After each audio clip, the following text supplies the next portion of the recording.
Since TV began, game shows have pulled in millions of viewers. Thank you very much. Their hosts are the biggest stars on the box, and we love having them in our living rooms on a Saturday night. Welcome to The Price is Right. Contestants bask in the limelight for their 15 minutes of fame. Yolanda, boobs, come on out! There are soaring big money highs and crushing painful lows. They'd lost £1 million on the first question. Oh my God. Sorry, you didn't win anything. Bye-bye. Anything can happen, Consonant. T. It says slut. and quite often does. There's no answer to that. Tonight, we celebrate the worst moments in TV game shows. Didn't expect 10.5 million people to see it and make a fool of myself.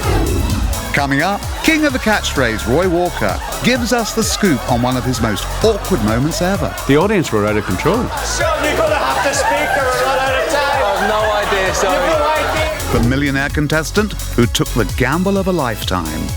After quite a little bit of thought, I thought, I'm going to have to answer this, aren't I? Gladiator star Panther relived the injury that nearly ended her career. The injury was as close to a break of the neck as you possibly could make it. And the chase contestant dubbed the worst in the show's history. Pass.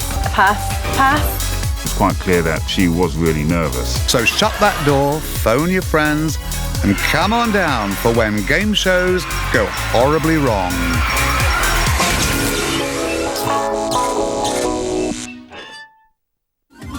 We start the show with a look back at an all-time favourite. In 1986, ITV launched a new high-tech game show, Catchphrase, a game based on guessing popular catchphrases from a series of animated clues. And here's your host, Roy Walker. Rather than turn to one of the established game show hosts of the time, ITV installed popular comedian Roy Walker as presenter. Would you like to win thousands of pounds and a fabulous star prize? Here's two people who really would. Let's meet them, our contestants. In 1977, he had won the ITV talent show New Faces, but it was Catchphrase that would establish him as a household name. I was very lucky to get Catchphrase, right place at right time. Please don't buzz in till you hear this sound. Get lucky. Here's a catchphrase. We started the programme in January 86 and I did it till 2000. I became the catch for Saturday night and we never dropped below 12, 13 million viewers. Marita. Bacon and eggs. Right! The catchphrase can be a book, a song, a film, name of a person, name of a poem. It can be anything like that, you know? Just say what you see. Here's a catchphrase. Roy's co-star on the show was Mr. Chips, an animated gold robot who would often appear as part of the animated Clue. 3, Mr. Chips. Sean. 3 angels. No, it's Much gone. loved by the Marita. Catchphrase audience, Mr. Chips was nearly as popular as host Roy. Gotta hurry you. Red Devil. No, the good, the bad, and the ugly. You know, you see visual clues and you would work out the very famous popular catchphrase. Putting £300 into the bonus bag. And then sometimes you go to a bonus round and you could remove a square. Please take a square. And behind that square would be a little inkling to what a catchphrase could be. Centre one. 5 seconds. Here we go. 185. I got 300 for you, Marita. Mr. Chips was behind the pieces of the puzzle that are slowly being taken away. This was the most unfortunate piece of the puzzle. Dumb waiter. Dumb waiter's not right. It's good, but it's not right. Please take a square. On the right. 5 seconds. Here we go. £290. What do you think it is? Tip the waiter. It's good, but it's not right. What's Mr. Chips doing? It actually looked like he was banging one off. Marita. Song and dance man. Song and dance man's good. It's not the one. Sean. And it looks really quite rude now. Sean. 5 seconds. Here we go.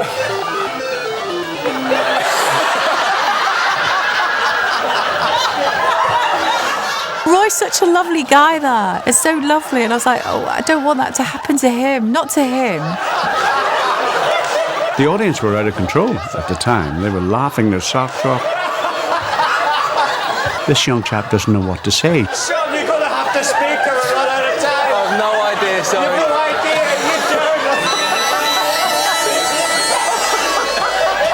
You And suddenly, the last square falls off. Snake charmer. Right! So it wasn't only me shouting right, it was everybody in the studio. See you again soon. Have a great week. Ta-da! He may have been known for shouting, right! But in 1999, it all went horribly wrong for Roy as the catchphrase producers decided they wanted to bring the show into the 21st century. The producer, they wanted a bit of action, you know what I mean? So Mr. Personality, which catchphrase I didn't think needed. And so when Catchphrase returned to our screens in January 2000, it did so with a new host, Nick Weir, a cruise ship entertainer who'd briefly flirted with game show hosting in the 90s. But it was the offer to front one of the UK's biggest shows in Catchphrase that he hoped would be his big break. You know, I'd like to think that they gave me the show because I was a talented guy, but I secretly think no one else wanted it, because following someone like Roy Walker is not going to be easy. Ladies and gentlemen, it's Catchphrase. The producers backstage, I was in my dressing room, and they came in and they said, Nick, bring the energy up. You've got to make it your show. Do something that everyone's going to remember. So I did. Obviously, it's Nick Weir.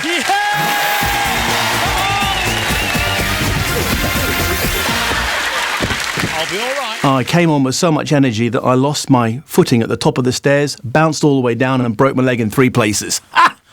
You couldn't have choreographed it. You couldn't have made it look more beautiful. It actually looked classic for, it's like, whoa. I didn't know those wishing wells worked.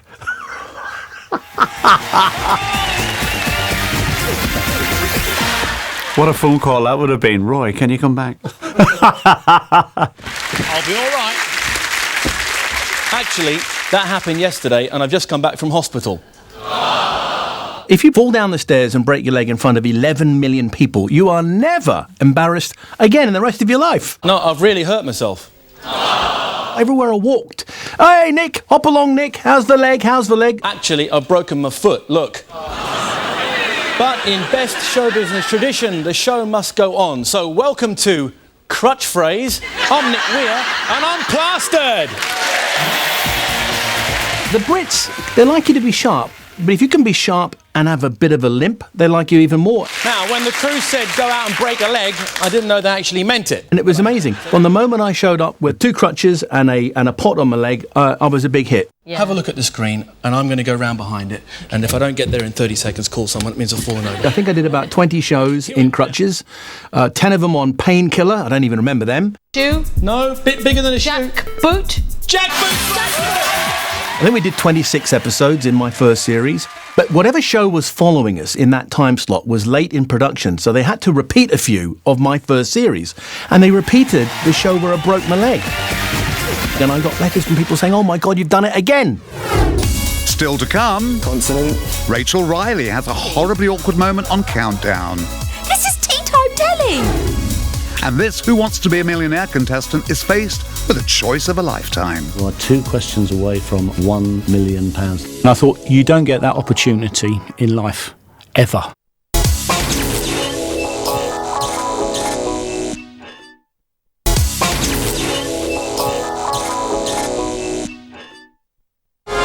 Who Wants to Be a Millionaire started on ITV in 1998 and was the first game show on British TV to offer a £1 million cash prize.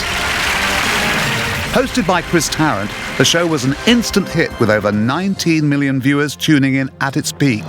The difference about Millionaire as opposed to other quiz shows was the contestants were chosen in a completely different way. Fastest finger first, here comes the question. For me as a producer, it was terrifying because we had no say over who the contestants were going to be. And who was fastest? Duncan Bickley in 5. This guy, Duncan Bickley, came along. He seemed like just any other normal contestant, no different. We weren't particularly excited about him when he won fastest finger first. So this is Duncan Bickley, a helicopter instructor from Brentwood. It's very much like being fed to the lions. The seating goes right up around you in an amphitheatre, and it's full of people looking down on you. And there's a tremendous buzz. It really was extremely exciting. This episode in October 2000 saw helicopter pilot Duncan Bickley sitting in the contestant's chair and absolutely flying through the questions. You just won £250,000. So he now has £250,000. But usually pretty confident people are going to leave at that point. You know, because it's a huge gamble to go from 250 to 500 and lose, if you get it wrong, all the way back to 32. You are 2 questions away from £1 million. I was really excited. I was convinced I was born to be the first person to win £1 million. Only one person had seen a $500,000 question. What was the name of Amy Johnson's plane in which she flew solo to Australia in 1930? As soon as the question starts, I know I don't know the answer. My whole face changes and I go very stressed.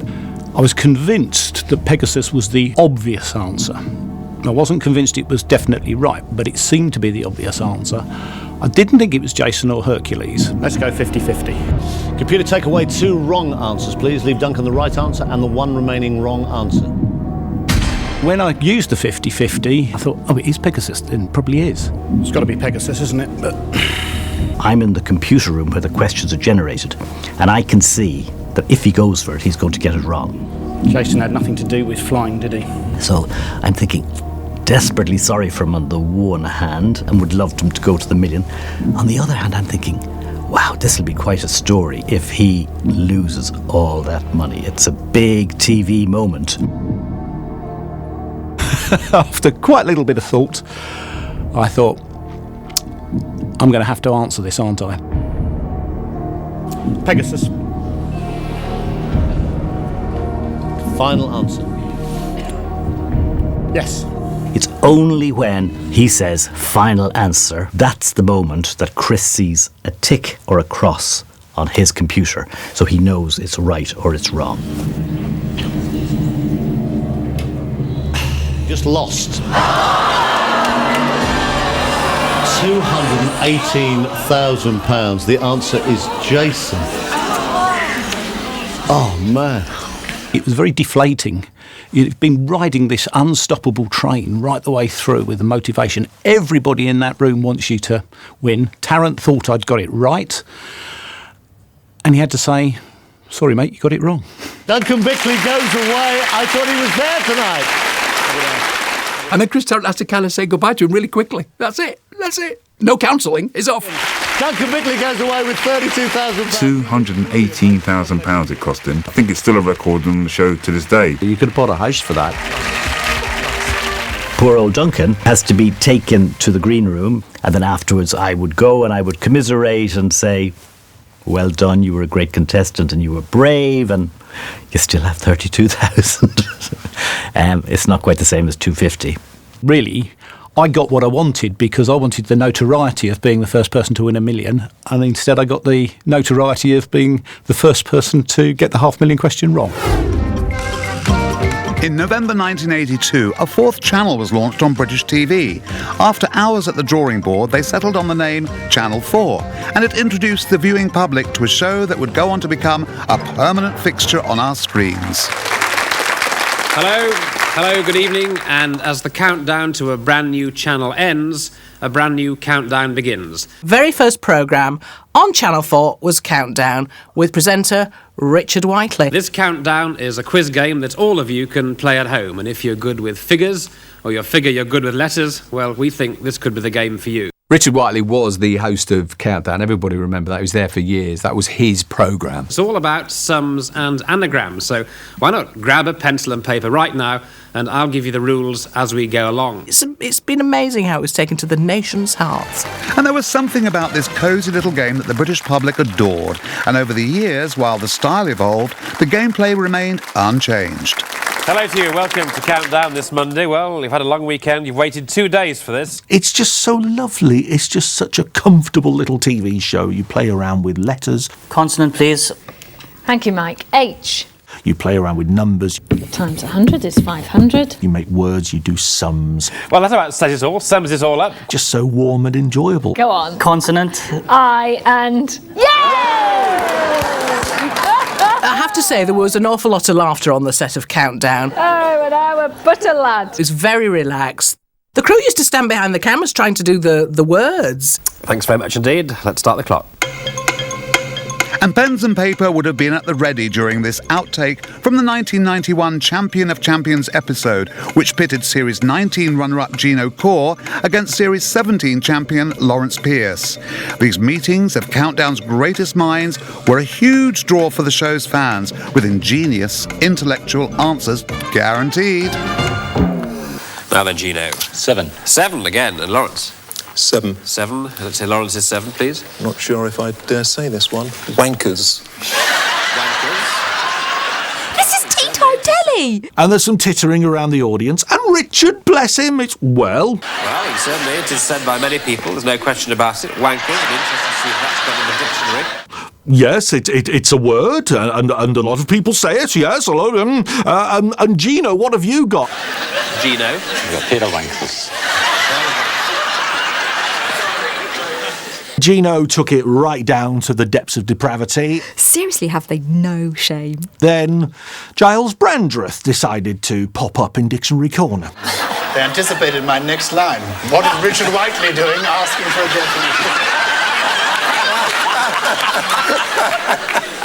definition? Giles is always very funny, but it's Richard trying to be very serious, and it is a word. Certainly it is said by many people, there's no question about it. Wankers, it'd be interesting to see if that's got in the dictionary. But you know underneath he's going, oh, wanting to laugh like a silly schoolboy. I mean, you waited for those rude words to come up. You are willing those rude words to come up. Hey, Rachel.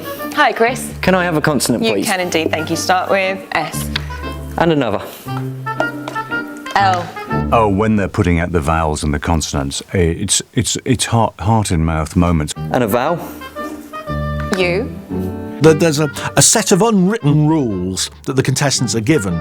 If they suspect that a rude word might be coming up on the board, they are asked to select either a vowel or a consonant that will stop the rude word being completed. And a consonant? But no, he went for the consonant. T. It says slut. Okay. Everybody in the studio just wants to giggle.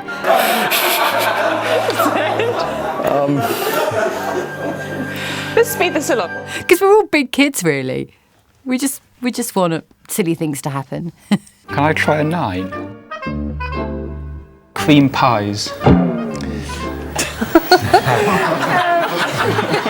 Then we have to go to Dictionary Corner for verification of the word. That's a lovely moment, isn't it? Cream cheese, cream horn, cream tea, but no cream pie. Cream pie. That's TV gold. We all love those moments.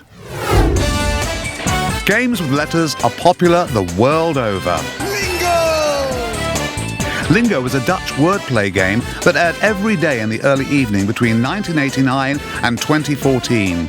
Two pairs compete against each other over a series of rounds, trying to accumulate enough points to get through to the final game and try to win a cash prize. Welkom bij Lingo. There's a wonderful Dutch show called Lingo. You had to make words up. It's a bit Scrabbly-fied. 7-letter Lingo. To get the first letter of a word. Curiosa. C-U-R-I-O-S-A. And then you have 5 goals to fill it in. It's not unlike bingo for words. Chalet. In a country famous for its liberal attitudes, the show was safe, clean entertainment, suitable for all ages. Most of the time. One gentleman chooses the word cumshot, which fits beautifully. C-U-M-S-H-O-T. I mean, I don't know what the problem was. It's right there, smack in the eye. Wat zei je nou, Laurens? Cumshot, ja, het stond in het woordenboek dus. Stond het in het woordenboek? Heb je het hele woordenboek uit? Ja, spellen nog even. Oh, C-U-M-S-H-O-T. Okay. There were plenty of other words from those things he could have chosen. He was just like, cum shot. No, I'm sticking with cum shot. En dan ga ik toch even naar JP, want ik weet niet wat dit is, JP. It's just wonderful seeing the host not know what the word cum shot means. Wat is cum shot? Huh? Cum shot? Wat is cum shot? Nou, ik weet het wel, maar ik weet niet of ik dat om 3 minuten over 7 kan vertellen in Lingo. Want? Het is namelijk een term... Nee, wacht even. We moeten wel voorzichtig zijn. Er zijn altijd nog hele leuke kinderen die kijken naar lingo, hè? Precies.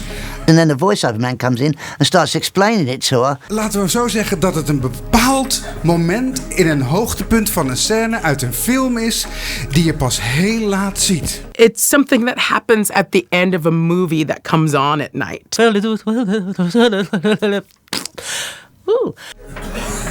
Laurens, daar heb je toch geen woordenboek voor nodig? Ja. Oh, honey, we all know you know what that is. Now's not the time to try to pretend to be coy. Yeah, she knew exactly what she was talking about, dirty cow. When in doubt, just smile. Or say, well, isn't that a gas? Still to come, this Take Me Out contestant relives the worst ever start of the show. Are you turned on or turned off? I've just seen lights go. And Scylla has a surprise for a contestant on Blind Date. She's a journalist, ladies and gentlemen, not a blind date at all. They weren't expecting that. The whole tone changed in a flash.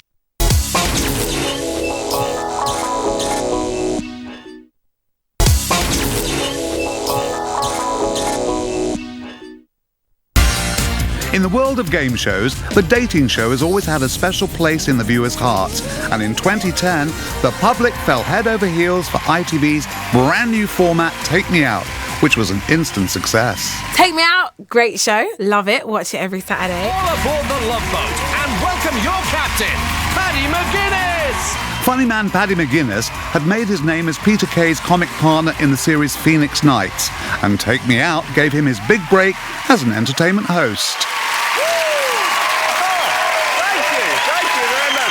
Welcome to Take Me Out. Take Me Out is just one of those shows you think, no, I'm not going to watch that, and then like, I'm watching. Bring on the girls. And all the girls are so up for it. The person taking you out for the evening is always a bloke, and the contestants are all women. 25 women, one bloke chooses. It wouldn't be the other way around, it'd be a sexist show, but this way around it works for some reason. Here's the rules. Each girl has a light in front of them. If they like what they see, they keep the lights turned on. If they don't like what they see, they turn them off. No likey, no likey. If all the lights go out, it's a blackout. OK, we're ready, everybody? So the minute the man comes out, if you think, oh yeah, he's a bit of all right, oh yeah, you leave your light on. Single man, reveal yourself.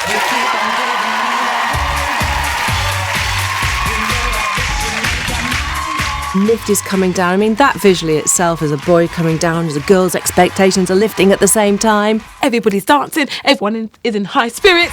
He gets down and it's like, yeah, oh.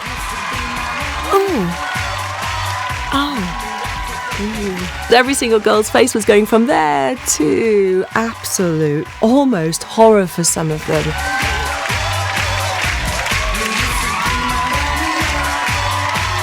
Every single girl's wrinkling their nose. It was like a mix between John Travolta in Saturday Night Fever and a Head and Shoulders advert and The Hobbit. I'm going to say, no extensions involved. The hair is all mine. So to get that much peroxide white hair, that straight and sleeky, was quite a difficult task. I wanted to come out and say, hello, my name's White from Brighton, but in the state of nerves I was in, I ended up saying, hello, ladies, my name is White and I'm from Brighton by the Sea. hello, I'm White from Brighton by the Sea. My name is White and I'm from Brighton by the Sea. No idea why I said it. Everyone knows Brighton's by the sea. Just nerves got to me. White from Brighton, girls, are you turned on or turned off? So Paddy's come out and said, ladies, are you turned on or turned off? And then I've just seen lights go. How embarrassing! As all the lights were turning off, all I could sort of think of was, all right, I knew that I was going to get a few off at the beginning. Didn't think it was going to be this many. White! Let me tell you something. 25 girls turn, still 5 girls with the lights on. 5 lights on, and the only ones that are interested, I look at him like, they're precious. Why have you turned your lights light off? You know, are you just purely going off his dress and you think, oh, you know, he's not for you? Oh, it sounds really shallow, but possibly. Yeah, I'm so sorry. The next bit I did was playing keyboard and guitar. And I had like rockets coming out my shoes. And that scared a couple more off. And then the third round I had a video, and in the video I said, you know, I was a bit of a goth. Thank you very much, mate. I think that scared the last two that were left, so that was it for me, done. Why have you turned your light off? Oh, gosh, scare me. I'm sure out there is the right woman for our Gandalf, for that show. Definitely somewhere. Middle-earth, maybe?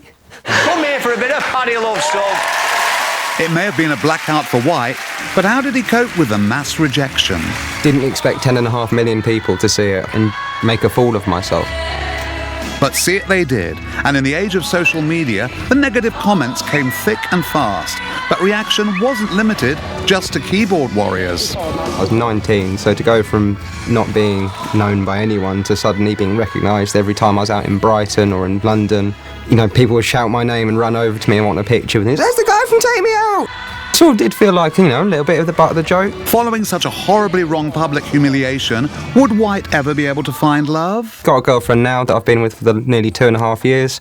Really, really happy with that. And, you know, she's seen it now, but for the first few months I sort of didn't let her bring it up. The moment I came out of the lift and sort of stepped up and say hello, the first thing I heard, that sound is going to haunt me for months. But before Take Me Out, one iconic dating show ruled the airwaves, Blind Dates. Ladies and gentlemen, it's Blind Date, and here is your host, Miss Cilla Black. Launched in 1985 and hosted by 60s singer and entertainer Cilla Black, the show was a smash hit, at its peak pulling in over 18 million viewers. To this day, it remains one of our most beloved game shows.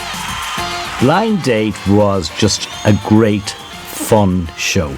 I think it was one of the first of the dating shows. I think Cilla was an amazing host. Well, Cilla Black, of course, was a national treasure. Thank you, hello, and welcome to another Blind Date. She had this lovely warmth and she was absolutely brilliant with the contestants. Let's meet these three lovely lads looking for Miss Right tonight. Come in, the lads! She struck just the right tone for it. She was like your favourite aunt running the proceedings. Three great fellas hoping for happiness, and here's the girl to put a smile on their faces. The format of the show is excellent in itself. You've got an individual person, then you've got to choose one out of three. They don't get to see them, and they don't get to see the person choosing. If you could own any sort of club, what club would it be and why? And that question goes to number one. 3 questions. He or she decided who she wanted to pick. Here's your blind date for this evening, because you chose number one. The screen went back. Chris! They came together, went on a date, came back a week later and said, did they click or did they not? She was fascinated about whether they were going to hit it off or not. She genuinely was intrigued to know what the answer would be when they came back. Well, now, last week, Nicola picked Paul, and they spent their date on the beautiful Isle of Skye. In 1997, Secretary Nicola Gill picked account manager Paul Mankelo, and they enjoyed a date in the picturesque Scottish countryside. Absolutely incredible. A little bit scary, but absolutely incredible. This particular blind date started so well. It's like fast forwarding on a video. There was a couple, they get in a helicopter. Come on then. Okay, let's go. Bike rides, dinners, da-da-da-da. They got on quite well. We're looking, thinking, okay, are they going to get together? Aren't they going to get together? Really enjoyed myself. Good fun. Been great. Cheers. The chemistry's kind of there, but you're not quite sure. Back in the studio the following week, would the young couple be telling a tale of blossoming love? Well, they were certainly flying high on their date, but as far as love was concerned, was the sky the limit? Let's find out. They'd come back into the studio, they'd each been asked their questions. When the screen went back, I thought that Paul probably wasn't the man of my dreams, but he looked really nice, and I thought I could definitely get on with him. We spend more time together. You never know what could happen. They obviously weren't going to have any more dates, but they were fine. They got on quite well. Nicola, you said he wasn't tactile. You said you were. Now, who's tactile and who isn't? Well, for me, I was being tactile. He went through the general, questions that she would normally do. Did he put his arm around you when you were cold? Yes, he did. He did. He's a gentleman like that. He did. That's true. He's really comfortable. He's got his arms out like this. He's feeling really good about it. I have to say that she's probably the kind of girl that I'd prefer to have a pillow fight with rather than a candlelit dinner.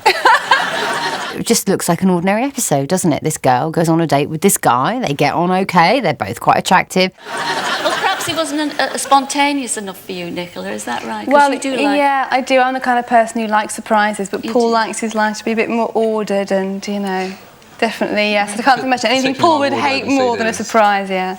We never expected, strange things to happen on Blind Date, apart from they got on or they didn't get on. Well, Nicola, I have to say I've got more than a big surprise for you.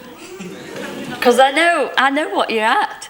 And I feel awfully deeply saddened by this, but you don't work as a temporary secretary. I know for a fact that you're an undercover journalist and you've robbed somebody of coming on a proper blind date. You work for Cosmopolitan magazine. She's a journalist, ladies and gentlemen, not a blind dater at all. Is that right? Yes. Is that right? Are you being serious, Scylla? The chap's face, he'd just been on a date with this girl who he thought it was for real. And not only is she a journalist, she's a very good one too. She's senior features writer, Nicola Gill of Cosmopolitan magazine. They weren't expecting that. I mean, the last thing in the world you expect when you go to Blind Date is Scylla is going to have to confront somebody about cheating and about to write an article and pretending to be somebody they weren't. So obviously, the whole tone changed in a flash. I mean, if they could have got up and got on, they'd have ripped her apart. It was you conned us with this. She wasn't in any way playing the game. She was there to try and uncover, I don't know what, but there wasn't anything to uncover. Tell us, I mean, really, there was no way you were going to fall in love with him. Tell us the truth. Have you got a boyfriend?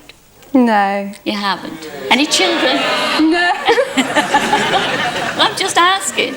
It actually transpired she had a fiancé. I mean, did you purely come on Blind Date? You obviously did, just to get the story. Yeah, and it's been a fantastic time as well. Absolutely.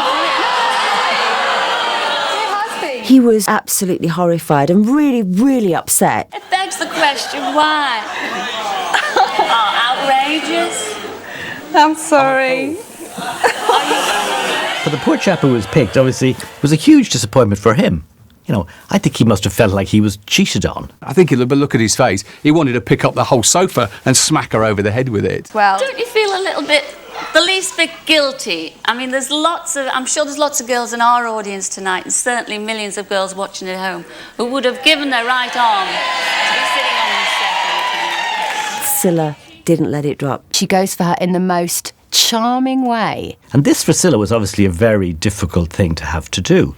And I think she did it brilliantly. And you cheated one of those lovely girls out of a proper blind date. How does that make you feel? I mean, it was like you denied somebody the chance to come on Blind Date. It was like saying you denied somebody the chance of a kidney. The look says it all. Okay, well, what can I say? I'm sorry if that's the case. And now they have to die because of your selfishness. Well, what can I say? I hope you write a nice article. Well, I've had a fabulous time and thank you, Blind Date. That's all I want to say.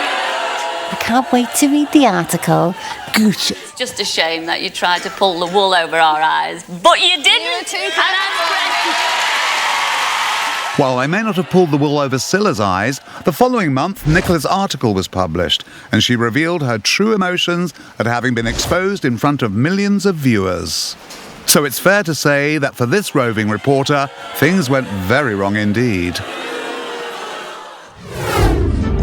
Blind Date was a ratings smash in the UK, and it was adapted from the long-running American format, The Dating Game, which first aired 1965 on the ABC network. And here they are.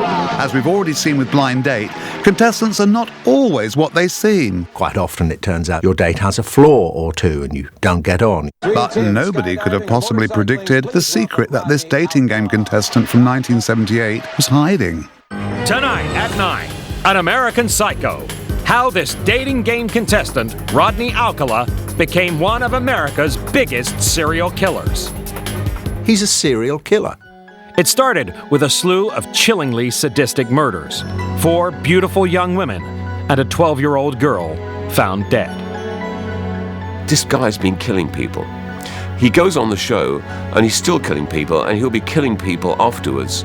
Welcome, if you will, sensational Cheryl Bradshaw. Completely oblivious to this, as was everyone, was drama teacher Cheryl Bradshaw, who had to choose between serial killer Alcala and 2 other bachelors. It's that supreme arrogance of a serial killer to say, not only can I get away with it, but I can go on national TV on a game show and still get away with it. And we're going to start by having them say hello to you and see how they sound. Number 1, would you say hello to Cheryl, please?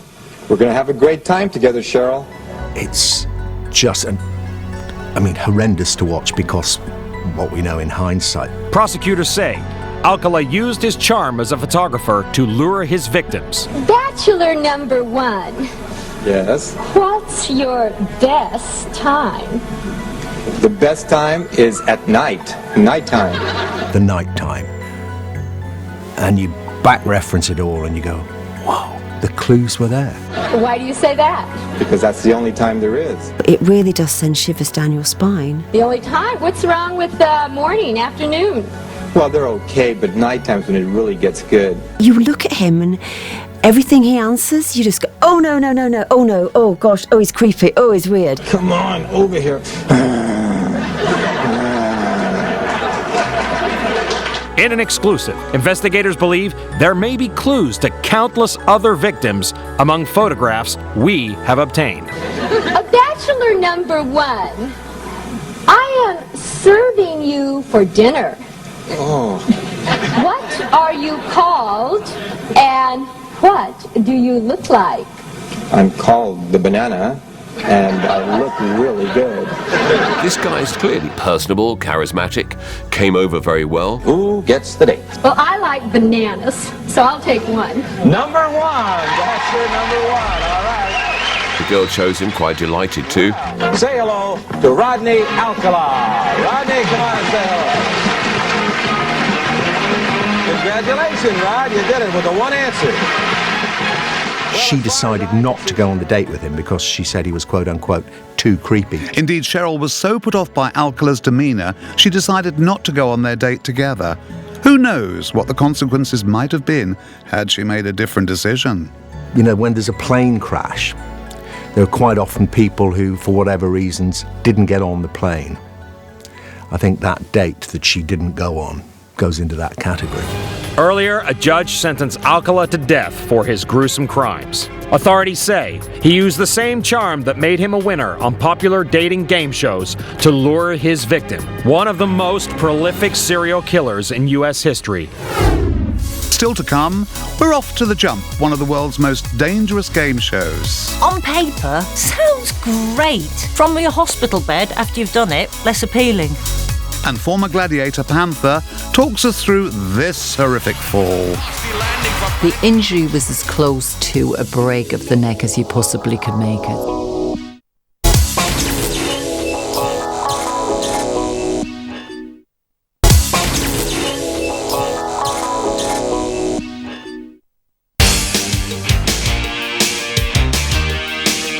In 1992, ITV launched an ambitious new game show, and it wasn't like anything we'd ever seen before.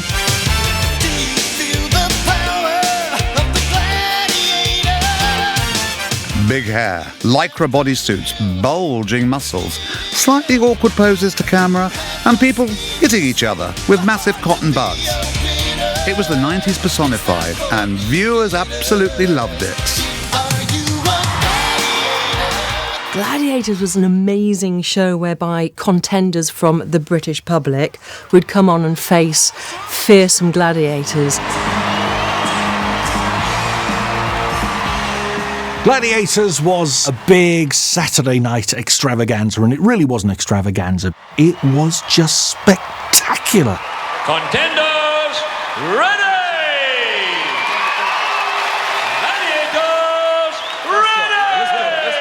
Gladiators, ready! 3, 2, 1, let's play balls! Gladiators were larger-than-life characters, bigger and fitter than the normal average person. Gladiators were people who were really athletic, worked out, probably fitness trainers, and they all assumed superhero names like Amazon or Cobra. We were meant to be like super invincible. I just love the fact that these poor normal blokes and females as well would go on and just wrestle against animals. Like some of them weren't even human, I swear to God. And we had to go up against the average person. But these people that were contenders were definitely not average. Gladiators ran for 8 years on ITV, making household names of its muscle-bound heroes. We weren't really sure how popular it was going to be. They became huge celebrities, opened shops and switched on Christmas lights. They were big in their time. Literally, we would be booked week in, week out to do personal appearances, and people would queue up. The show regularly pulled in over 10 million viewers on a Saturday night, eager to see the glammed-up gladiators bash the living daylights out of the contenders in death-defying challenges. The contenders, as we called them, were incredibly brave and I think a little bit mad to watch a show like Gladiators and go, hey, send me an application form. I want to face those guys. The first season, we had so many injuries, whether it was a broken finger, I had my neck in a collar, somebody else had a broken arm. And I remember Ulrika coming in for the first time and looking at us all with various bandages around us. And she said, this is the Gladiators, what's going to happen to the contenders? And it's time again for poleaxe. 17.5 stone, but he's straight to the top, and Dean is straight to the bottom. A lot of the events would involve quite high falls towards the end of it. For instance, Hang Tough, there was a 15-foot drop. But when you land in a way with a joint not in the right place, and with a contender on top of you, you're going to get winded, or a joint may be popped if it's crooked or in the wrong position. A lot of the events involved a lot of ankle, knee and spinal injuries, unfortunately. The gladiators got hurt. I mean, a lot of them got injured because, they're not superhuman. However, in 1994, the tables were turned as the dangers involved became all too real for gladiator Panther. I was involved in a game called Tilt. We were at the top of I suppose you could call it a seesaw, and the contenders were down below. Contenders would pull the gladiator off, or you pull the contender off. Just a basic tug of war, but at a height up on platforms. When the tilt started, you always had to think positive. You always had to think, right, I've got to get my tilt board back and I've got to pull much quicker and faster than the contender. 3, 2, first pull, 1. Panther gets a table back. Oh, she's lost the rope. She's lost her footing. Oh, that was a nasty landing for Panther. I think her platform flipped and she started to head over the platform chin first. Well, in the replay, we see how bad that fall was. She flies off face first, and Erica knew immediately something was wrong. Coming off the platform, you just don't think about it. You just fell. Panther in a lot of pain there. Erica's with her. Her legs went behind her head and then she fell straight on her neck. If you're going to land on your chin on a crash mat, where's the rest of the body going to go? And unfortunately, it went over her back. Oh, that's bad. And then you think, no, actually, that is bad. We all kind of stood up as we were watching backstage and holding our breath to see did she move. Everyone goes quiet and you know there's a serious problem. When I came around, because I think I must have been blacked out for a split second, I just felt like, what has gone on here? Because to me, it felt like I'd broken my back. And you can see the sheer panic on the gladiators' health and safety team's face. I tried to stay as still as I possibly could, and then you just have to let the experts to take over, really. Being stretchered off. Next thing you know, you're on a stretcher with a collar around your neck, being whisked to the hospital. The injury was as close to a break of the neck as you possibly could make it, so it was very serious. I thought after that accident that was the end of Gladiators for me. It actually brings it home to everyone that, it may be a TV show, but it is also dangerous along the don't try this at home lines. But, even the fittest athletes can go wrong sometimes. I was out of action for a good 10 months completely, and then slowly but surely, after rehab, you were able to get back into the gym. Months and months of lying flat on her back, months of rehab, And then she became Panther again. She came back. So maybe she was invincible after all. I was brought in to do, let's call them the easier games, shall we say. So they looked after me afterwards. She actually competed again, which I have total admiration and respect for, because I couldn't do that. Even so, the after effects from her injury linger on. It's likened to something like a really, really serious whiplash injury, as if you've had a car crash. Still to this day, I am suffering from the pain from that accident. And Panther wasn't the only gladiator to visit casualty. I was on Pyramid and I was with a very strong female contender. I ended up going nose down, head down, again like Panther's injury, with a contender wrapped around me. I landed head first, my neck there and my bum there, I could see it, and I heard a loud snap from this area of my body and thought, I'd compressed my spinal cord, I was not paralysed, and for me it was just too much of a close call. And I didn't go back into the arena, unlike Panther and her amazing courage, because I decided that was too close for me. Panther gets a table back. Oh, she's lost the rope. She's lost her footing. Oh, that was a nasty landing for Panther. Quite horrific to actually see it back. I've realised, my gosh, I could have died that day. And it just makes you realise how precious life can be. Contestants don't expect to risk life and limb on a game show. Well, that is until Channel 4 launched a new show in 2014 where they do this. The trailer for this alpine adventure suggested that mixing celebrities and dangerous winter sports might lead to carnage. I stood up and just shouted at the TV, no, no, no, no, no. You're gonna get hurt. The Jump is the alpine show for Channel 4 where contestants take part in loads of different activities. There's skiing, there's the skeleton, bobsleigh, and of course the ski jump. In itself, it sounds like a fun show. Who better to host this fun new show than Channel 4 favourite Davina? You know it's good when Davina's on it, like you know when she did Celebrity Big Brother and Big Brother back in the day. You knew you were getting. She's like skeleton, schmeleton. Described as a bonkers, scary mashup of Big Brother and Ski Sunday, The Jump featured 14 celebrities taking part in dangerous winter sports events. I did the first series, so we had a little bit of kind of not really fully knowing what we were getting into. The Jump is a crazy show. There were times when I was thinking, what am I doing here? I would love to do the show because I love skiing. I've skied my whole life. But if you haven't skied your whole life and you go on that show, it would be so terrifying, like, genuinely terrifying.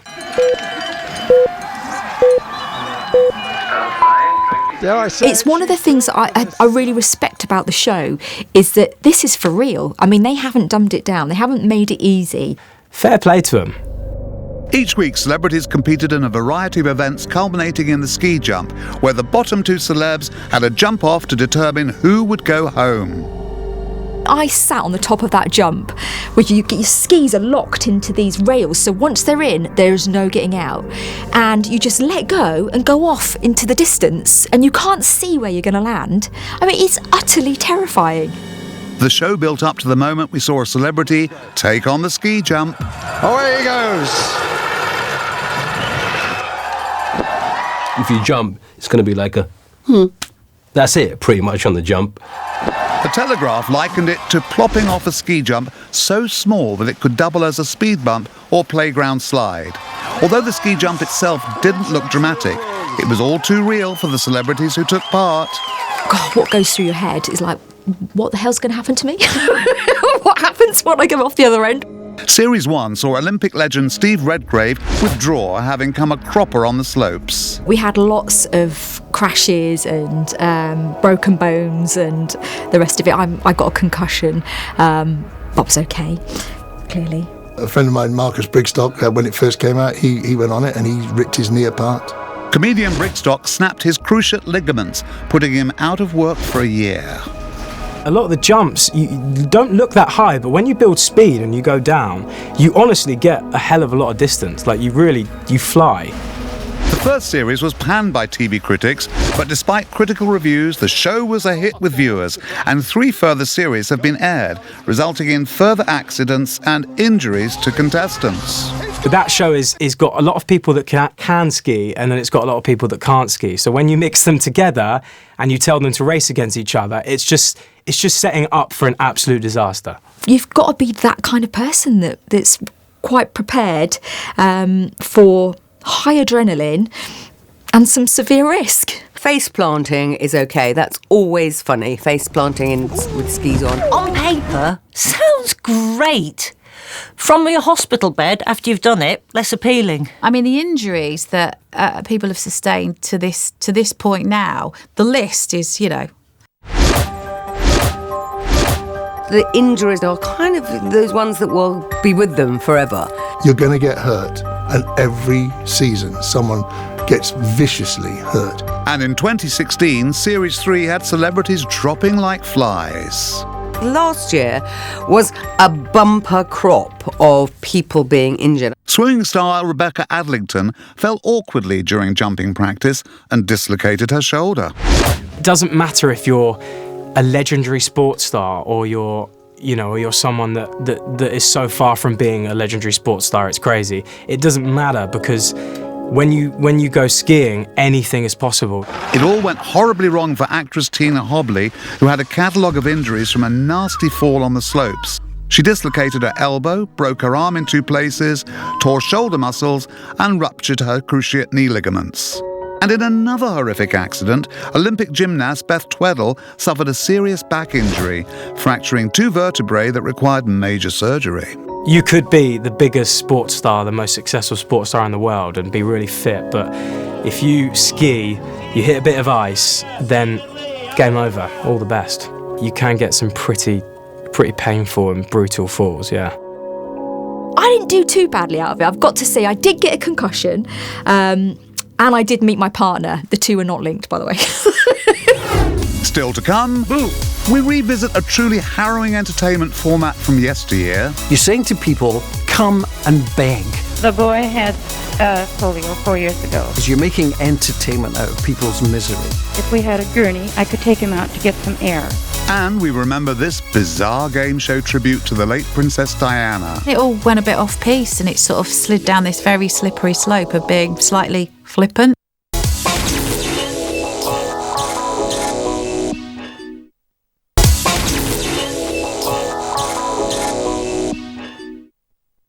The pinnacle for all wannabe pop stars was a Saturday night classic that gave ordinary folk the chance to actually be their heroes on primetime TV. Stars in Their Eyes was just one of the greatest Saturday night game shows of all time. Stars in Their Eyes was this wonderful, wonderful programme where the man in the street was to become a star. Back when it launched in 1990, the original host was Leslie Crowther, previously the face of a hugely popular 80s game show, The Price is Right. Good evening and welcome to Stars in Their Eyes. Over the next 6 weeks, 25 new star guests will walk through those famous doors and sing live. The thing is trying to guess. That was the crux of the programme. Why don't you play the game at home and see if you can guess just who Catherine is going to be? And you'd be sitting there thinking, well, I wonder what they're going to be. They're going to be Beyonce or Cliff Richard. Yeah, Neil Diamond, Bonnie Tyler. Tonight I'm going to be David Bowie. Tonight, Leslie, I'm going to be Cilla Black. Tonight, Leslie, I'm going to be Madonna. And it was always great when they were going to be somebody completely different, and you thought, no. Cilla Black! Then they'd go off through the doors and all this smoke would billow. Dry ice would happen. The magic of television. And as a kid, I genuinely believed it was that quick.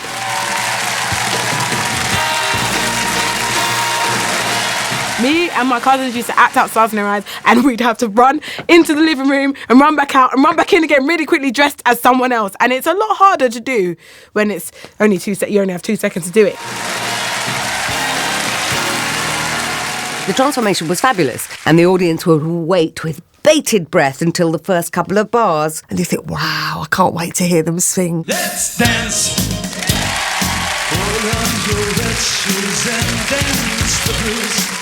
And it was so accurate that they would burst into spontaneous applause and sometimes burst into flames. Sadly, a serious car accident in October 1992 left Leslie Crowther fighting for his life. He was due to record a one-off Stars in Their Eyes special, so whilst Leslie recovered in a hospital, producers drafted in comedian and ITV face Russ Abbott to take over the reins. Now tonight is about, would you believe, Elvis. Now, if 99% of the fun of that show is you working out who they're going to be, and then tonight, Matthew, everyone is Elvis, I'll be honest with you, it wasn't really worth watching. Ever since Stars in Their Eyes began, thousands more people have applied to be Elvis than any other star. And so we've decided to dedicate an entire show to him. It was a bit rubbish, really, because you couldn't do that whole sort of build-up. So, tell us about the person you're going to be... Well, it's going to be Elvis, isn't it? Tonight, singing live, Scotsman Tom Alston is yes. Elvis. Joe Feary is yes. Elvis. Heath Ashton tonight, singing live, is Elvis. Everyone's going to be Elvis, so fun gone. Ladies and gentlemen, Mr. Elvis Presley. Okay, I've seen Elvis now. Oh, here's another Elvis. There's another Elvis. In a land of cotton, old times are all not forgotten. Look away. Quite surreal in its own way that they all come out as, a group of Elvi.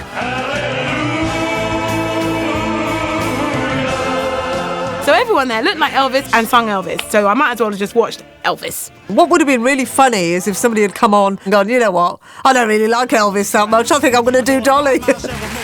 It may have seemed like a good idea in the office to meddle with the format.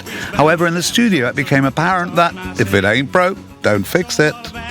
It was the most pointless episode of Stars in Their Eyes ever.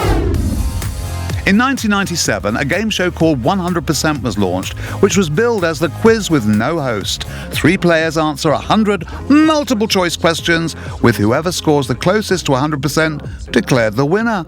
100% as a quiz show concept, I thought was, genius from the production point of view, i.e. saved an awful lot of money by not having a presenter in Vision. Game show without a host, which most people will probably be quite pleased about, because let's face it, a lot of them are really annoying.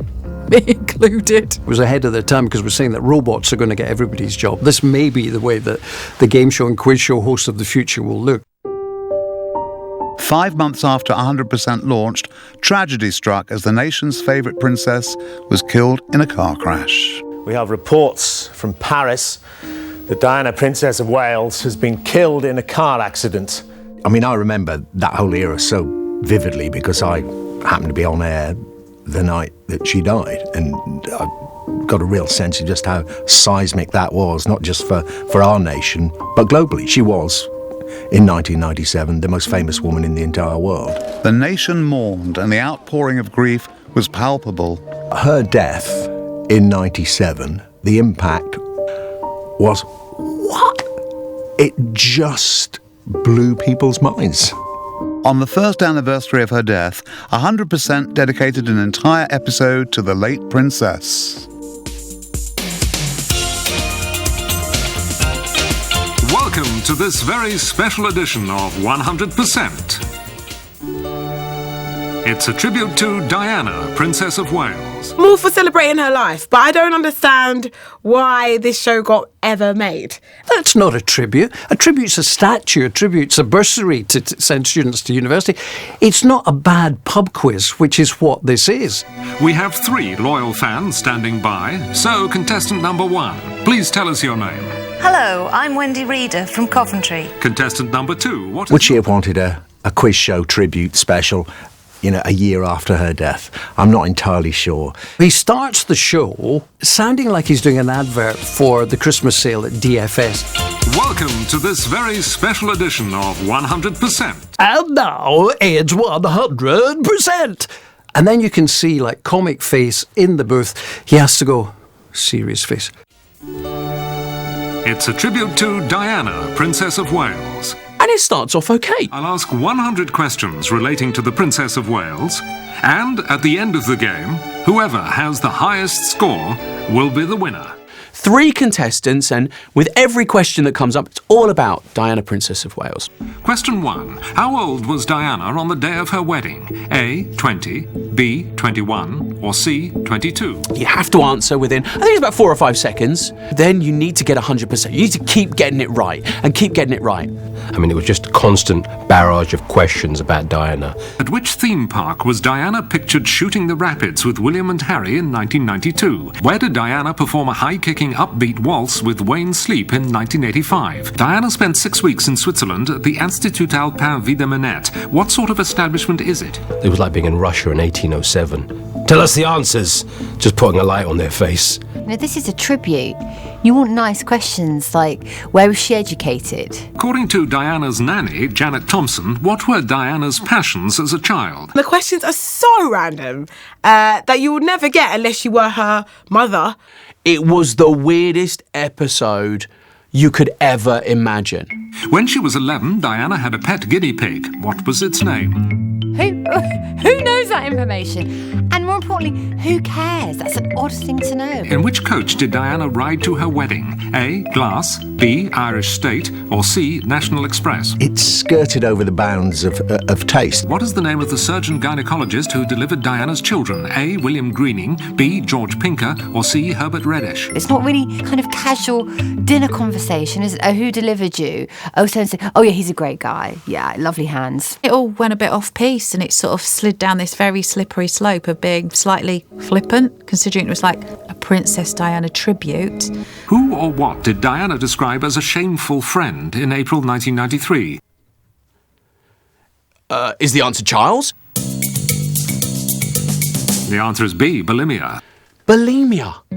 It was very disrespectful. You can't joke about people's death like that. It was incredibly bad taste. Call me old-fashioned. If you're going to do a tribute, it should actually look that you liked the person. Princess Diana, who was so criticised throughout her whole public life for her appearance, and you get in a question with bulimia as one of the answers, and you think, now this programme has just gone so far, it should be used on media studies courses. This is how not to do a quiz show.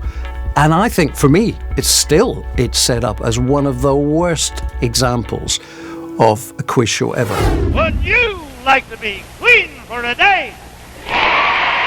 We may think that modern reality shows have honed the questionable art of exploiting a sob story, but it was in America in the early 50s where human misery was first served up for TV entertainment on popular NBC game show Queen for a Day. Of course, these were very, very different days when Queen for a Day was being made. Welcome once again to Queen for a Day. In those days, very much a male-dominated lifestyle generally. You know, the woman was at home, you know, with a little penny dress, looking after kids, cooking, all that sort of malarkey, and it was totally represented in the way game shows were pushed in those days. The crown is ready, so is the throne, so are we. And all we have to do is sort of have the ladies get up here, tell us what they want. Basically, the whole 45 minutes is this one guy, Jack Bailey, interviewing women who are down on their luck and saying, well, if you're voted Queen for the Day, what would you like as your prize? That's precisely why we're here. It takes a lot of sensitivity to do a game show like that. And you need to have a sensitive host. Boo! Well, they don't on this. Jack Bailey looks like a poor Walt Disney impersonator, and he is full of himself. And Jack Bailey's kind of leaning over it. He's really menacing. Yes. It's actually really quite uncomfortable to watch. This little frightened woman, you're really feeling sorry for her. Hey, I better not jiggle you too hard either, had I? These women are so sort of timid, they're like rabbits in the headlights. They look so desperate and so vulnerable. Did you get a good big deep breath? Well, you look so cute and shaky, don't worry about a thing. Is that a new dress? It looks wonderful. Nowadays, if somebody said to you, you know, Zoe, you can be queen for a day, what would you like? And I'd be like, I want to be dipped in gold, I want a Bentley, I want a unicorn. Do you have any children, Miss Lacey? Yes, I do. How many do you have? 4. I want £1 million, I want a Fabergé egg. Those days, far more modest requirements if they were queen for the day. Dorothy, what do you want if you're queen for a day? Well, I'd like to have material to build 2 sets of bunk beds and 4 mattresses. Now, these people are saying things like, well, I would just like some materials to make bunk beds for my children. What are you hoping to win? Wood. I want to win wood.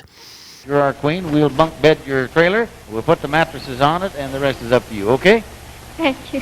One of the tragedies about a show like this is you're making entertainment out of people's misery. You're saying to people, come and beg for whatever you need for your children, which is awful. It's a terrible thing to do. Now, what was the first thing you had on your card that you wanted? A gurney, a hospital gurney. A hospital gurney. There's something rather sad and deeply disturbing about the human spirit to have this judged show about whose story is more tragic than the other. Tell me what the gurney is for sure.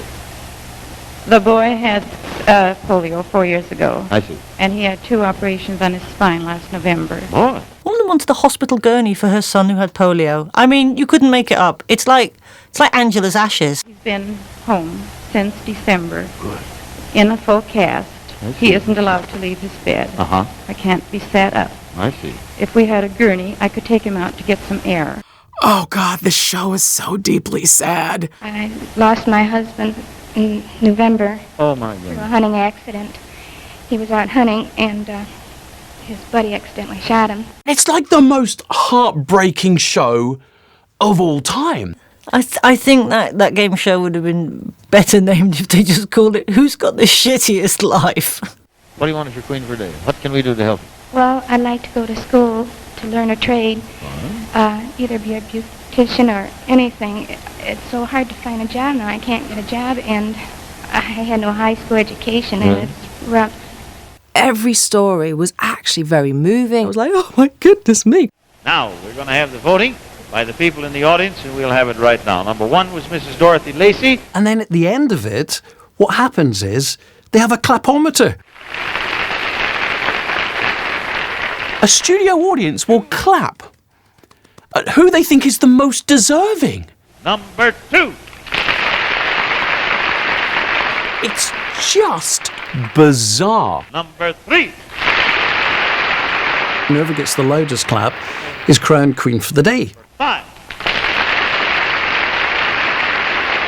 Number 3. Number 3. And then at the end, the woman who gets the biggest clap on the clapometer is made to stand like a beauty queen, holding her flowers with a tiara on. But it's not just beauty school classes our queen receives. Oh no. She'll be given every modern gadget a woman needs to keep her home running smoothly. Your Majesty, you'll save both time and labor when it comes to ironing with this handy RCA Whirlpool automatic ironer. Well, one of the handiest appliances any home can have is a clothes dryer, and you'll have... And so many of the things that were traditionally so 1950s women in the kitchen. So you can continue the years, chains around your ankles, linked to the kitchen sink. This is the 1958 tap of the most modern range yet developed. So what about the other women who've just poured their hearts out and made themselves exposed to everybody? This situation that I'm in isn't bad enough. The rest of them get sent back onto the trailer park, back to their problems. Sorry, you didn't win anything. Bye-bye. Jack Daly on camera 2 saying we wish we could make up. It just seems really harsh and callous to do that, sort of using people's misery to entertain everybody else. Could you make TV out of this today? I don't know. Still to come, this contestant on The Chase draws a complete blank. Pass. She's just lost it completely. Gone. And we asked 100 people to name a bird that would describe this man's performance on Family Fortunes. Turkey. A food often stuffed. Turkey.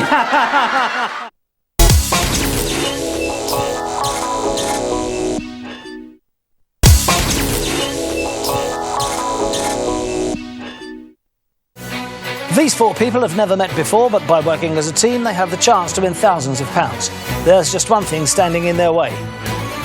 The chaser. The chase is on. In 2009, ITV launched The Chase to fill the weekday tea time slot, and the show has been a roaring success, pulling in as many as 5 million viewers. The format sees a team of 4 strangers competing for a cash prize and going up against a super brain known as the Chaser. I'm known on the show as the Dark Destroyer. There are now 5 chasers. There's myself, Mark Lebet, who's the Beast. We've got Paul Sinner, the Sinnerman. We've got Jenny, the Vixen Ryan. And we've also got the Formidable and the Governess Hegarty. The idea is that you have the chasers, 1 per show, and we are trying to stop the contestants winning any money. We're like eggheads with attitude. That is Sean Wallace. Hello, Ian. Sean. You're trying to beat the chasers, and these are real brain boxes. Ian, for £5,000, the chase is on. We're chasing them down a table and trying to catch them before they get there and bank the money. It is Ren, well played, step closer to home, chase is put. Goes right also with Ren. Here's your next question. We're trying to intimidate the contestants. We need to see if they can stand up to us. Snakes is right, well done. And if you can withstand the intimidation and survive your first chase, then you'll bank your money in the prize fund and you're through to the final chase at the end of the show. 1-0 to me. First player up, first player through. Ka-ching, thank you very much. Bradley Walsh is our host on the chase, and he's absolutely brilliant. Through to the final chase, congratulations. Partly because the idea of the chase is that the host is on the side of the contestants. Next, face the chaser, it's Hannah. He's going to give them as much encouragement as possible to win. In January 2016, 19-year-old Hannah Mastrangelo stepped up, ready to take on the chaser. Welcome to the show, Hannah. Thank From you. West Sussex. Yeah. Whereabouts? Near Brighton. Before he actually goes into the questions, he just tries to have a little banter with them. And what do you do, darling? I'm a student. I actually go to Bath University, and I'm studying French and Italian. Are you? It turns out that she's at university and she's studying French and Italian. Say to me, hello, Brad. It's a pleasure being on the chase.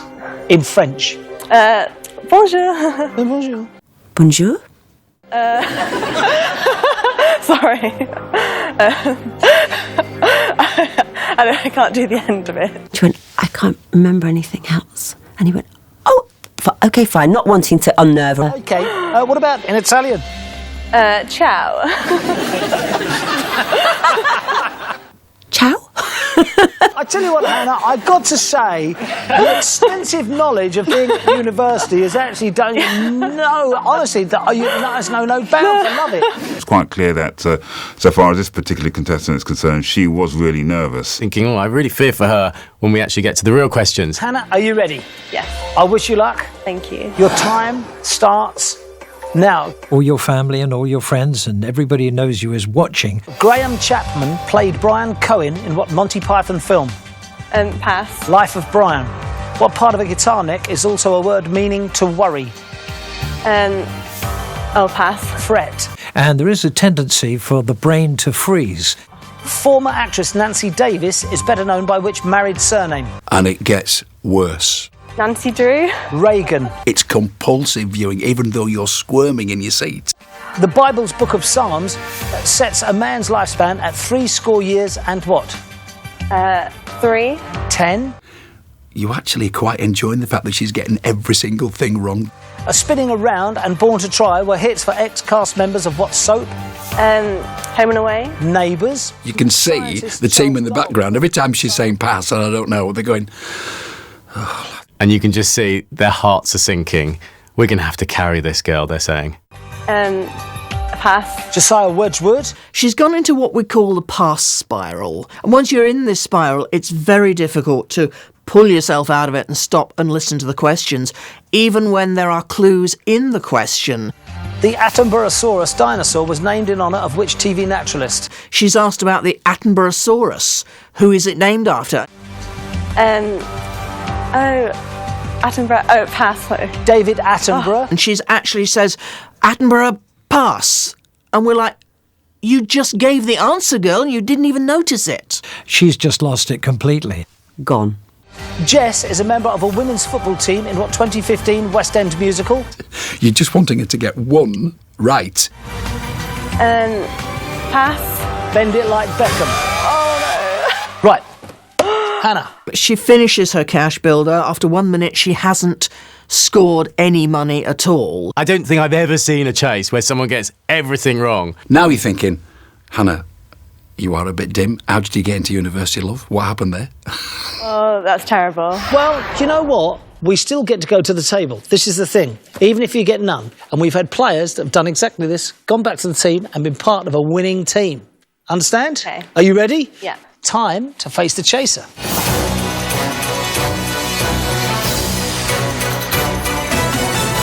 Hello, Hannah. Hello, Sean. Usually someone ends up with some money, so she's bringing nothing at all, 0, to the table. At this point, the chaser will make them an offer of an easier round in exchange for a lower amount than they've accumulated. There's only one way we can go. A low offer of, please. This is a sensible offer. You should consider this. Minus £1,000. Minus £1,000. So essentially she's being asked if she wants to take money away from the other contestants. I think I'll go for the -1. Go for the minus. Second player up, -1. Which she actually does. The correct answer is... Having taken the minus offer and somehow eluding the Dark Destroyer, Hannah made it through to the final chase. No points. She actually managed to get back home. And things just kept getting better for Hannah as her team managed to win the final chase, splitting a prize fund of £8,000. They end up winning the entire pot, so she has a share of that. She hasn't contributed anything to the winnings. Happy? Very happy. However, despite her eventual success, viewers were less than impressed with Hannah's performance. She was heavily criticised, as I recalled, on social media. Just minutes after the show ended, the backlash began, as unimpressed viewers vented their anger at Hannah winning money despite her own performance going so horribly wrong. She even drew criticism from showbiz royalty Ant and Dec. You've outrun the chaser. Congratulations. You've not been caught. Well played. Do you think afterwards they said, you're not getting anything? Get back to Brighton. Fair play to her, because she took back the lower offer. She has to have got some questions right in the head-to-head, otherwise she would have been caught. She's still part of the team, and that is how the game works. Arrivederci and au revoir. Now for one of the nation's favourite game shows, which has been on our screen since 1980. It's Family Fortunes. One of the biggest game shows ever is Family Fortunes. With the Dalby family from Worthing in Sussex. Saturday night was really worth watching just for that. It was a big-time show. Hosts through the years have included Bob Monkhouse, Les Dennis, Andy Collins, and most recently Vernon Kay. It's just great British TV. I remember watching that as a kid. It's an all-time great game show. Between 1983 and 85, the show was hosted by the much-loved entertainer Max Bygraves. I don't believe it. Surely all that applause cannot be for one ordinary man. Max Bygraves on Family Fortunes. He's lovely, Max. I want to tell you a story. You're beautiful. He was great in everything he did. He was a good entertainer as well as a good game show host. Let's play Family Fortunes. The great thing about Family Fortunes is everybody knows how to play it. Name something that keeps you awake. Late night parties. Late night parties. Are they up there? The show has two families that are competing against each other. And it's all on surveys. You know, we have had a survey and we're looking for the most popular answers. Yvette? The baby? The baby. A baby crying. A baby cries. You've got to get as many matching answers as you possibly can. Name a food sometimes rolled in flour before cooking. And they'll press the button and they'll just say the first thing that leaps into their head. Dough. Dough. And some of those first things really ought to be the last to spring to mind. No dough. If you're just a member of the public and not used to it, I think your bottle goes a little bit because you're under pressure and at the end you're playing for a lot of money. Victor. Beef. Pardon? Beef. Beef. Beef. You've got brothers and sisters and cousins and moms and dads, and there's always one member of the family who's not as bright. Bob, name an excuse a girl makes for breaking a date with a boyfriend. She can't make the time. Can't make the time, yes. In 1983, Max met Bob Johnson, and this answer was a mere hint of what was to come. As somebody who's, you know, been a game show hostess, Bob Johnson, if I was Max, I'd be like that, there's trouble. And who's going to play for big money? Bob and Michael. Bob and Michael, come this way. And for reasons only they know, the Johnson family selected Bob to take part in the final big money round. So we've got the winning family. Two blokes come up. No, one of you's got to go into the dark. Hope he never comes back. And there are 15 seconds on the clock. I'm going to ask you 5 questions. The clock will not start until I have asked the first question. All clear? All clear. Good luck, and I hope you win the money. Name something people take with them to the beach. A towel. First one goes, does really well. Does really well. 14. And then we said an outdoor ball game. You said tennis, and the survey said 11. So you've got 131. Pretty good. Go back there. So all Bob needs is 69 points for his family to walk away with the £1,000 jackpot. Then it's the turn of Bob. Hello, Bob. It's nice to see you sober. And I love this guy. A little bit jittery, but he seems okay. You're in a pretty good position, so if you get it right, you could walk away with a big lot of money. Once a contestant is in the final and they're so close to the money, the big money, this is when the nerves really kick in. When you hear this, it means that the question has been answered, so we will ask you to do it again, okay? All right. We're starting from now. All ready, all set? Your brain is looking for these answers in your head. You know, it's almost like a little chest of drawers in there. It's like a little file effects. You know, a little Rolodex there. Name something people take with them to the beach. And he's going through his head, let's go open that drawer there. Turkey. The first thing you buy in a supermarket. Turkey. A food often stuffed. Turkey. Oh, there's turkey. Have that. We'll have turkey. Turkey? Who takes turkey to the beach? Oh, that is just priceless. Any famous snooker player. Hurricane Higgins. Let's try again. Any famous snooker player. Your time is out. Yeah. And then there was a shot of his family, all like mortified, and you go, what's he doing? You've got a chance here of making £1,000 and 2 weeks. 2 weeks in Turkey. Because he's obviously been to the beach one day and had some turkey. That's what he's remembered. In his head, maybe as a kid, his mum gave him some turkey to take to the beach because he's going to get hungry. Name something people take with them to the beach. You said... The answer was... The first thing you buy in a supermarket. The answer was... And the survey gave you...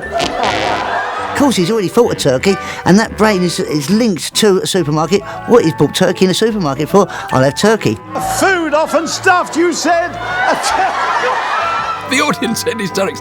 He's getting carried away. Max Bygraves is getting carried away. So this is Bob's moment, and you can just see he's absolutely loving it, but sinking big time. And that gave you 21. Thank goodness, he's got one right at least.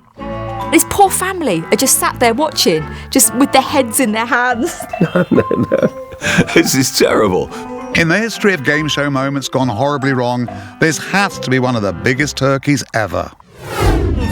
Family Fortunes was based on the US format Family Feud, an American favourite since 1976, and originally hosted by US game show legend Richard Dawson, a crowd favourite. Lafayette is there, you get the $90. As with our beloved British version, the gameplay in America has remained unchanged since day one. In 2010, comedian Steve Harvey became the Family Feud's 6th host, and he's become a firm favourite with fans. It's the Patterson family. Steve Harvey is perfect for that show. He's super family friendly while constantly pushing the envelope on everyone. Sam, what's the best way for a shy guy to meet women? I would say on the telephone. On the telephone. He's done comedy circuit for years, so he knows how to make fun of everybody. Hello? Sir, do I know you? I just thought this was the best way for us to meet. In over 40 years of Family Feud, contestants have blurted out some of the funniest and most random answers ever heard on a game show. It doesn't matter how many times you've seen it on television. It's not the same when you're sitting there and everyone's staring at you like, what's wrong with you? And when you're in the spotlight, coming up with quick-fire answers, the pressure is really on, as the Patterson family discovered in 2016. These two families, one goes up from each family. Tell me another way people say mother. Mama. Mama.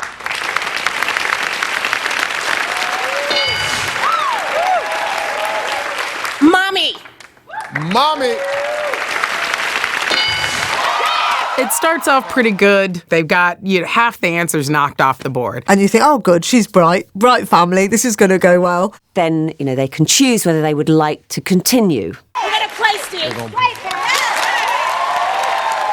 So she goes back to the family and then they start asking the whole family. Yolanda, tell me another way people say mother.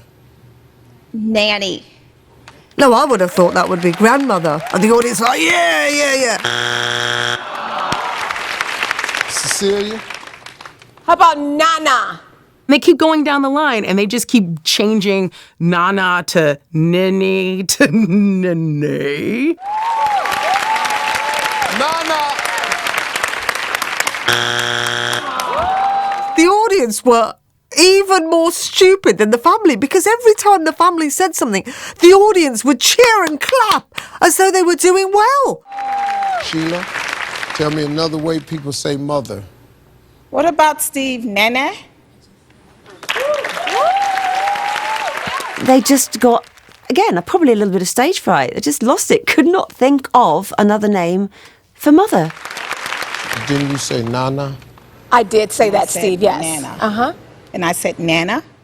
Nana? He went, no, right, stop, just a minute, stop. It's the same word. It's the same word? They're going to spell it Okay. the same way. E-N-A. You just can't go changing the inflection. And no can't be Okay. your answer. I mean, the host, he makes out that he's trying to help them, but really, I can see him thinking, my God, I mean, how stupid have you got to be? Okay, Sheila, tell me another way people say mother.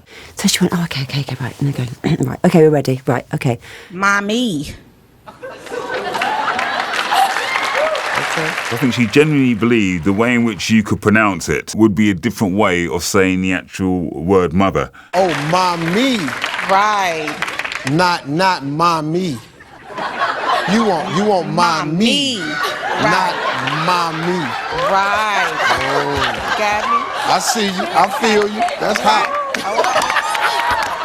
Okay, now, let me ask y'all something. Y'all crazy. And we didn't have any hair, but he was starting to tearing his hair out. It just went on and on and on. I think it took about 10, 15 minutes of actual real time before they decided to basically say, look, we're going to have to edit this. Okay, we got to go again. Look, okay, tell me another way people say mother. What about mommy? Well, we already said, mommy. And then he turns to the audience and he starts making a whole act out of it. Y'all stop laughing at this. Listen to me. See, watch how I do this. Mommy. See that? Mommy. Now watch this here. Mommy. Okay, hold up. Okay, now watch this one. Mommy. It was exacerbating Steve Harvey to such an extent. He was basically taking the mickey out of her. Tell me another way people say mother. Okay, Steve. Nana.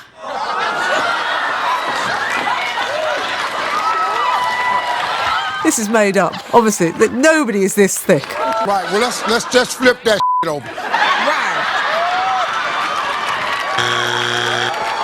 According to Steve, Sheila's obsession with Nana makes her the worst contestant he's ever seen. And Twitter seemed to agree. Sheila's Family Feud foul-up went viral and has won her over 6 million hits on YouTube alone. Still to come, we look at the worst game show disasters that have happened live. Some contestants, when they lose, some take it well, she doesn't. Oh my God. Yeah. Oh my God. But listen, I know this is tough. Yep, they're enough to make you physically sick. Well done. She just showed everyone how to be sick on live television. Woo! Okay.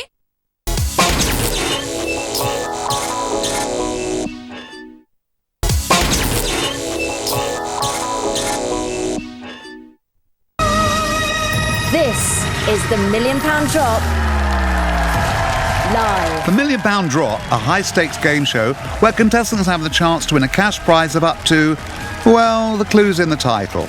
Hosted by Davina McCall, the show debuted in May 2010 and quickly established itself as a favourite, running for 12 series over the next 5 years, and its peak pulling in 3 million viewers. With players up against the clock and huge money at stake, viewers were hooked. The £1 Million Drop is a massive game show. I think all middle-aged quizzers slightly resented the fact that £1 Million Drop was obviously going for young contestants, because a lot of us would have liked to get on it. Look, there it is, £1 million. £1 million, that's good. And the questions were quite often really quite interesting. What I want to know is how much of that can you keep hold of over the next 8 questions? And then you'll get a question with 4 potential answers. And you decide which of the trapdoors you think has got the correct answer. So you would move your money around above those doors, hoping that you had the right answer and the door wouldn't drop, and your £1 million stays. You might divide your money, and the more it went on, the more your money would dwindle away and dwindle away and dwindle away. Let's all play the £1 million drop. In December 2011, Alex and Gareth, a young couple from South Wales, went on the show with a dream of winning big. So here it is, question 1 of 8. It's the first question. The first question is usually not that difficult. Justin Timberlake won an award in October this year for helping to protect what? Sure? Yeah, it is, 100%. Yeah. It's not trouser snakes, those snakes on the plane. Justin Timberlake won an award in October this year. Definitely, because the girls went to see without me. Helping to protect It is. what? You happy with that? Oh, yeah, it is. The clock started. I haven't seen this, so it's all Yeah, new. it is. He did it with that really pretty actress. All she can see, Yeah, it is. oh, Justin Timberlake is in Friends with Benefits. That must be the answer. Justin Timberlake won an award in October this year for helping to protect what? Now, this is the point at which, as we always say, they need to RTFQ. Read the flipping question. It's not the environment. No. It is. Sexy Backs is his song, so it's not that. No. He's bringing Sexy Back. 30 seconds. It's not just a question about him winning an award for it. He won an award for protecting it. He doesn't need to protect his trouser snake. He wouldn't win an award for it, put it that way. Friends with Benefits is a movie, so it's going to be environment. You know, you'd hazard a guess at that. It's got to be. 100%. That's the film. Justin Timberlake won an award in October this year for helping to protect what? She says that they should bet all the money, the whole £1 million, in one go. If it's not this, you're having 5 minutes outside the court. 10. Okay, stop the clock. Stop the clock. Stop the clock. They do the smug thing where they go, Yeah, no, I'm all right. Davina, you could probably stop the clock if you want to, love. I've got it right, I know, because Justin Timberlake's in Friends with Benefits. and the guy, bless him, he doesn't know. He's going to go with her anyway. That's fine. So I asked you, Justin Timberlake won an award in October this year for helping to protect what? You were £1 million sure that it was Friends with Benefits. Yeah. She was. Yeah. Alex was £1 million sure that let's see what's going to drop. You think that door's not going to open. It will be the other ones that will drop. You know it.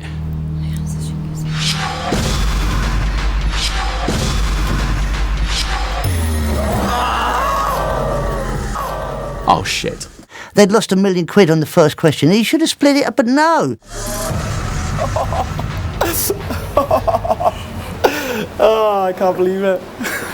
She's got 5 minutes outside in the cold. Come here. With no coat on. Come here. Come here. Come on. Come here. Alex. It was in the question. It was in the question. It was this year for helping to protect the environment. Some contestants, when they lose, some take it well. She doesn't. Oh my God. She cannot cope with the loss. Oh my God. Yeah. Oh my God. But Alex, listen, I know this is tough. They have to deal with those emotions that they have just lost all of that money in front of millions of people. That's actually the kind of moment that the producers are always secretly hoping for. Gareth and Alex! Because it's water cooler television. Everybody will be talking, did you see how they put all the money on this one and it all went down? People didn't even wait to get to the water cooler. Within moments of their misfortune, the couple were being roundly mocked on social media. And little surprise, as this was the very first time anyone had dropped their whole £1 million on the first question. And you know what was worse? Whenever she hears Justin Timberlake from then on, she'll always remember that moment. Oh my God. Yeah. Oh my God. Now it's ITV's live late-night phone-in, Quizmania. You can blow us a kiss, Greggles, because we think you're a sexy beast. My name is Greg Scott. You don't have to think it, I can confirm that right now. I am a sexy beast. I was one of the hosts of Quizmania from 2005 to 2007. In the sort of early to mid-noughties, there was a real spate of phone-in late-night quizzes on television. And Quizmania was one such show, a live phone-in game show on ITV and ITV's own gaming channel, ITV Play, where viewers were encouraged to call a premium rate phone number for a chance to take part in the quiz. It was between 75p and £1 a time to get through whether you were selected or not. Back to the game. Salad items. It was there to let people win money, but let's be honest, it was there to make money as well. So the questions couldn't be that difficult. Madonna songs, what you got? It was on sometimes as late as 5 a.m, but it would start at 12. It would go sprawling on for hours and hours. Game shows where the contestants are actually physically in the studio and you can see them are quite sort of tightly controlled. This, free for all. I know this is your honey, Flash, but you know... The problem with live phone-ins is you got people at home, you don't know what they're doing, what they're looking at, how they're dressed, even if they are dressed. And because they were phoned in and they were late night, you got all sorts calling in. Some people maybe phone 20, 30 times just to phone up, pissed out of their minds and say, wanker, and put the phone down. Bank. A big bank? Yeah. It's not Big Bang. What's your second guess, Brian? Big cock. Big cock. Let's see if it's there. I'm sure it's not. Is it there? It's not there. Thank you, Brian. It became appointment to watch for anybody who liked car crash television. And unlike a phone-in quiz on the radio, there's a 7-second delay. So if anybody does say bum or willy or worse and get rid of it, it won't go out. This, for some reason, they said, no, we'll do it absolutely live. And whereas contestants on standard quiz shows are auditioned and vetted, you never knew on Quizmania who was going to call up. Hello?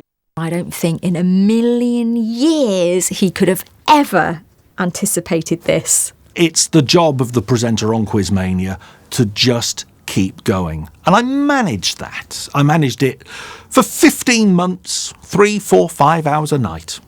Not a problem. And then I encountered May from Scotland. Hello? Hello? Hello, who's this?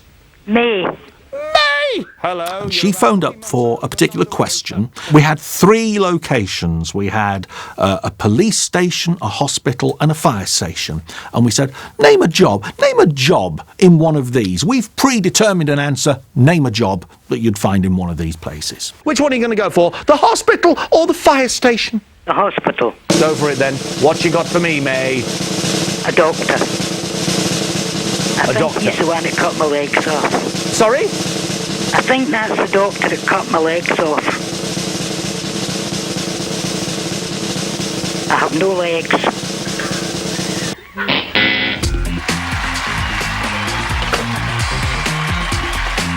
Doctor's not the answer we're looking for. To phone a TV show and say that is putting someone seriously on the spot. The host going... What? Maybe this is a euphemism. Maybe this is something, she means something else, but it's actually not as awful as that. I think that's the doctor that cut my legs off. It's like a conversation starter and stopper. Like, hey, how are you? I've got no legs. I have no legs. I've got no legs. He took my legs away. Of course he did. It sort of just hung in the air.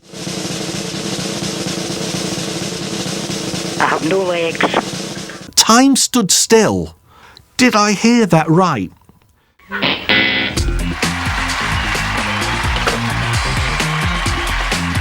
Doctor's not the answer we're looking for. And I was just stood there like a lemon.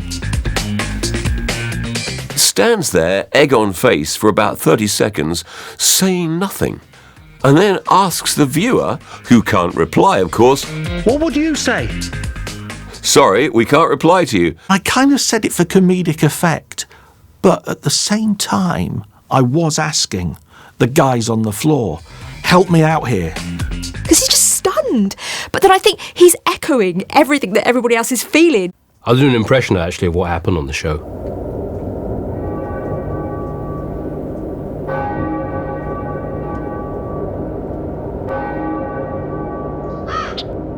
He's just looking down the lens thinking this woman's looking at him with no legs.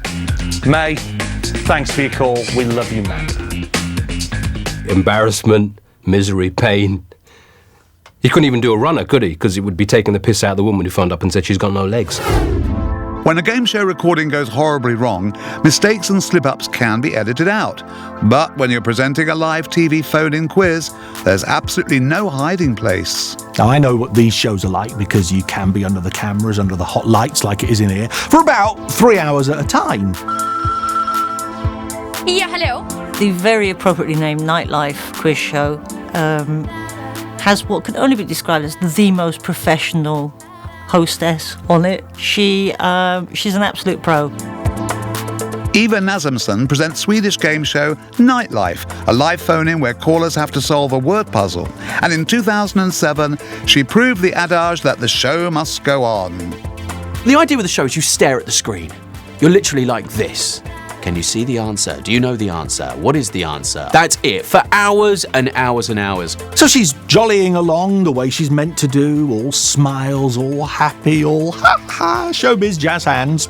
And then suddenly you notice a little bit of a dip. Hey Niklas, vad har du för svart med dig? And she clearly is feeling unwell. I have great empathy for this woman. Obviously she's feeling terrible that day. Hey Niklas, vad har du för svart med dig? Tölp.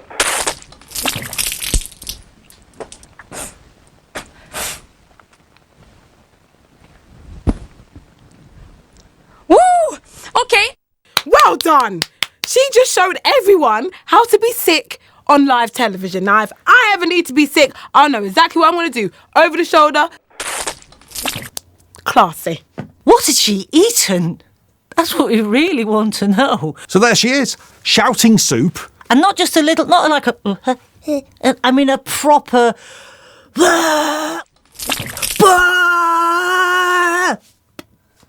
So hands very. Woo! Okay. A few minutes later, she comes back on, all smiley, and starts again. And you just think, oh, that's professionalism, isn't it? She does the rest of the show in a puddle of her own vomit. And now, more. What a trooper! Jag ber om ursäkt, men jag måste säga att jag har mensvärk och då kan man må riktigt illa. Och om du... Jag säger så här, vad har du för svar till mig? Like nothing happened. Legend. Like what a pro. She deserves a round of applause and a cuddle because she handled it really, really well. Online viewers seem to agree she's a real hero, and her on-air Technicolor yawn has had almost 6 million views on YouTube to date. Woo! Okay. She became a big, big star. So, if you don't mind... OK, that's enough of that. Time to throw to the break. Still to come, one contestant recalls how the krypton factor pushed her to breaking point. I thought that I'd gone over my ankle or something. Discovered that I'd actually broken a bone in my leg. That was a shock. And this contestant is faced with the ultimate decision. Deal or no deal? I mean, it couldn't have been more polarised. She had 1 penny or £250,000.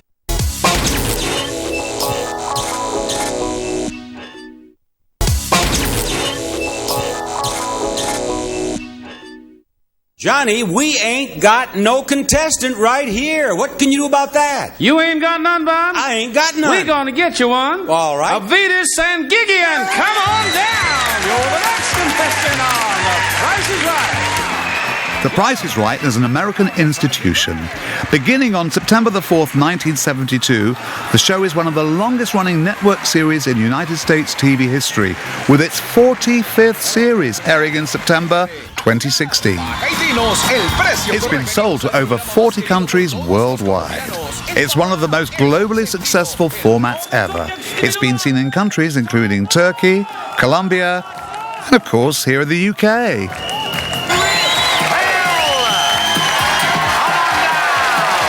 This is a show where anything can go wrong, and often does.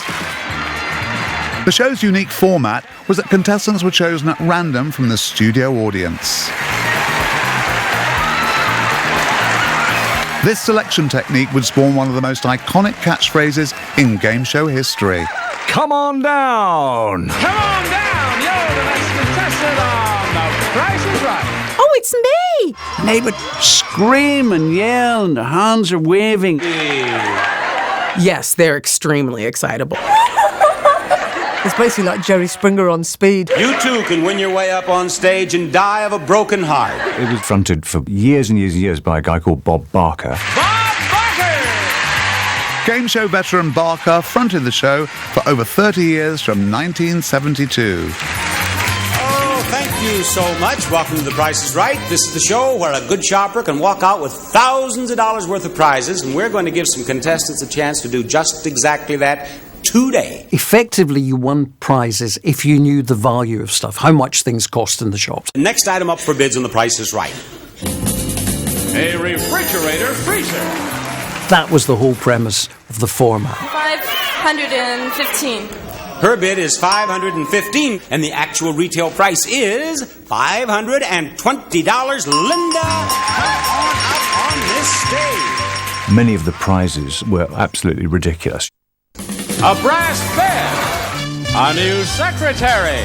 A collection of lamps. A grandfather clock and a game table. A new car. A brand new car! Which is half the time how that show ends. $602, you win, Ali. For me, it was one of the best moments on that show, was just seeing that excitement. With the frenzied atmosphere in the studio and with huge prizes available, the audiences are hyped to win big. So anything can happen with the rush of excitement. Yolanda Bowsley, come on! Just ask this 1977 contestant. Yolanda, come on down! Yolanda's like... And she's wearing a boob tube, which has seen better days. It's probably washed several times. The elastic has lost its strength. So, of course, what happens is her boob tube comes down. So it wasn't necessarily come on down. It was more, Yolanda, boobs, come on out. And they did. Her top came down and her boobs was exposed. She flashed everybody. She doesn't know they've popped out, but the rest of the audience do. Everybody's screaming and shouting. And you can see people in the audience going, ah!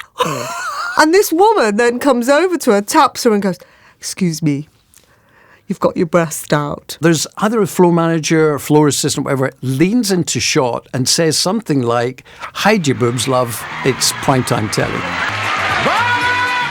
And it wasn't just Yolanda who was initially oblivious to her wardrobe malfunction. The host hasn't spotted this. My goodness, thank you very much. So he's doing this. Oh, wow, I've never had such a great welcome. Welcome to The Price is Right.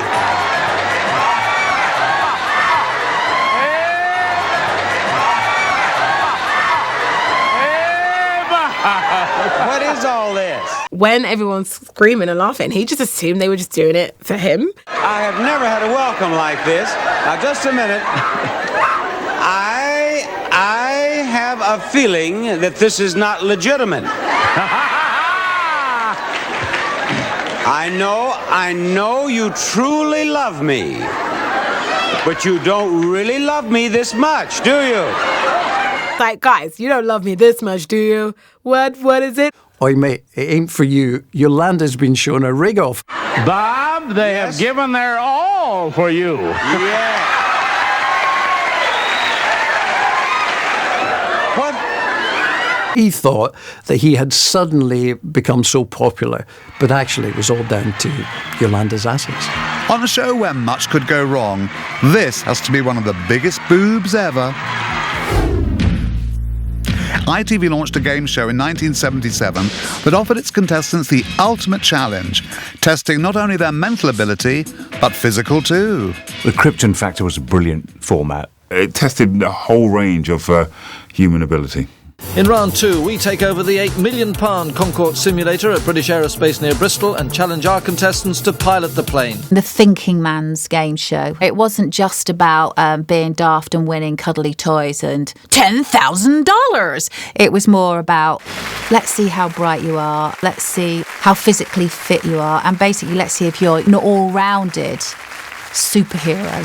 Good evening and welcome to the Krypton Factor. So far... Hosted by journalist and news anchor Gordon Burns, the Krypton Factor ran for 18 years till 1995, with a brief revival in 2009 for just 2 series with Ben Shepherd.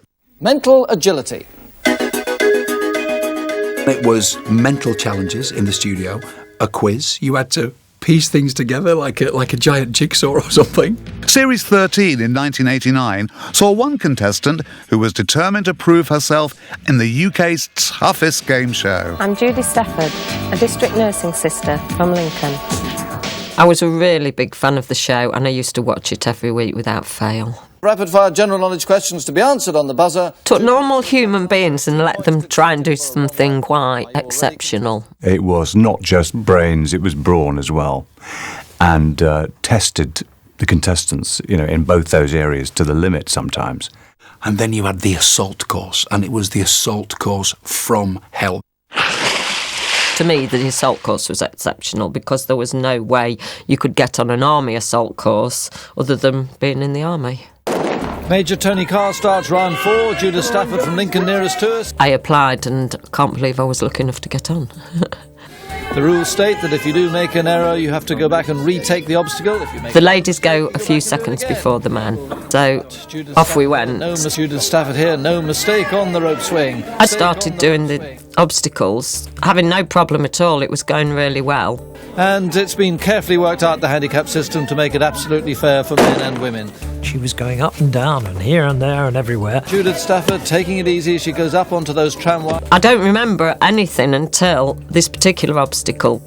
Once she gets over the rope, she's got to then jump down onto the platform. And then you have like a 6-foot drop. Nasty jump here. You've got to actually jump out and down onto a second platform, which she does quite nicely, though she just fell slightly awkwardly there, and I'm wondering if she's injured. She's wincing a bit. She looks in trouble. As I landed, my leg hurt, but I thought that I'd just gone over on my ankle or something, as you do. It's the way in which she lands, which is excruciating, to say the very least. Quite nicely, though, she just fell slightly... As I stood on it, it was horrible. If she's injured, she's wincing a bit. I don't know whether she's actually twisted an ankle, strained an ankle, but she looks in trouble. Suddenly I was in second, which didn't please me at all.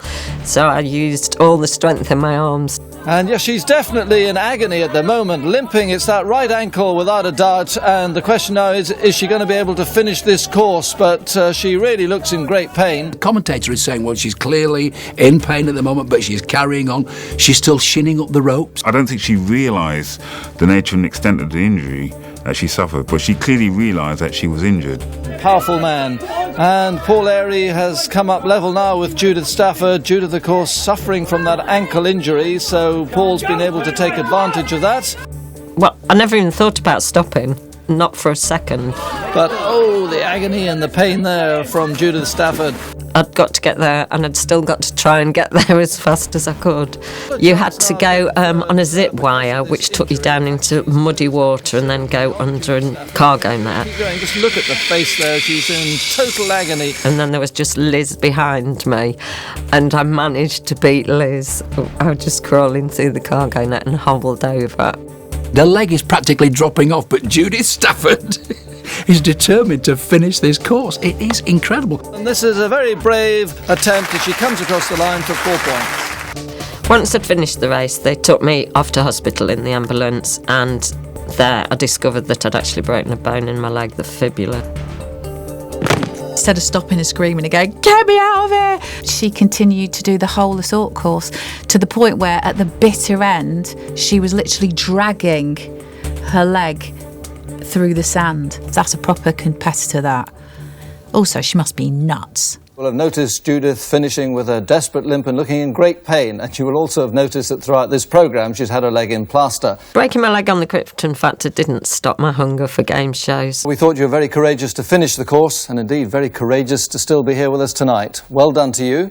At the end of the show, I finished 3rd out of the 4, so I didn't win like I intended to.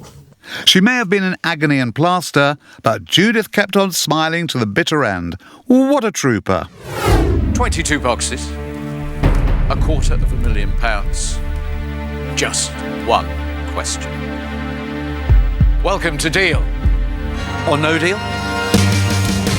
Based on a Dutch game show, Deal or No Deal began on Channel 4 in 2005 and became an overnight hit, regularly pulling in 4 million viewers at its peak, lasting 11 years and over 3,000 episodes.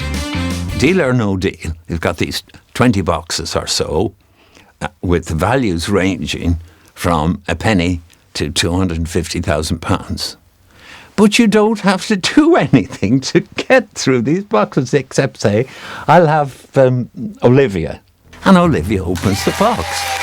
Each amount revealed is taken off the prize board. It's such a simple show, you actually think you don't understand it. It's always the simple ones that work so well. Just like open a box and there's a number stuck on it. That's it. If you can do this, you're on the show. This is perfect TV. There's no skill. It's just guessing. We'll go with 4, please. It's managed to perfect the art of not having a definable logic and still be a very successful game show. Hello, banker. Corin's here. At regular intervals, Noel speaks to the banker, who offers to buy the contestant's box, depending on what cash amounts remain on the board. You know this business of holding the telephone? Places it down slowly, walks a little bit, might flick at the beard. The banker is prepared to offer you £8,000. They must decide whether to play on or take the banker's offer. Deal or no deal? No deal. Thank you, Corin. At home, I always win big. Do you know what I mean? I always know when to deal. I always know when to keep going. But then in reality, if I was there, I reckon I'd lose a lot of money. You find yourself saying, go on, no. Hey, yeah, take the 8. What am I doing watching this? But again, it's addictive. It's about nothing and it's great fun. The people that come on, they're always interesting people. And you always think, oh, you know, it's always interesting to know why people want the money. Corin Davis appeared on the show in December 2009 with an unusual backstory. Beautiful lady, lovely, gorgeous lady, like she's your favourite granny, and she's got a big smiley face all the way through. Your dream is actually to have a very expensive motor car. Oh. Yeah, oh look, she's going now. She's going all aflutter. Go on. 1920s straight 8 Bentley. What would one of those cost these days? £200,000. She looked like the most unlikely woman to ever drive a Bentley. You would never put this woman and a Bentley together.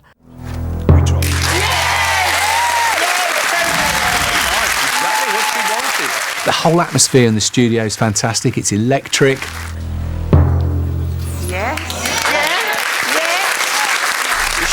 The box, they eliminate a box. She picks the box, they eliminate the box. The 250,000 is still there, but so is the penny. The phone rings. The banker. He's giving you £88,000 is the value of the box. £88,000. You could hear the audience just going, take the money, take the money, take the 88 grand, buy a Mini, buy 3 Minis, buy a moped, you can buy loads for that. I think the whole studio, the whole audience, everybody watching that programme was just willing her to take that money. Just please, for our sakes, not for yours, for our sakes, take the £88,000. £88,000. Deal or no deal? If I'm doing this. No deal. You can hear the audience go, oh, that's brave. I came to do it. Because all she's got in her brain is, I want the Bentley, I want the Bentley. Undoubtedly, that is the biggest no deal we have ever had. The collective suspense, you know, the sort of everybody held their breath and held each other's hands, and everyone was just willing. Please win the 250,000. Come round, please. I mean, it couldn't have been more polarised. She had 1 penny or £250,000. What I'm now going to do is either make your dream come true or not.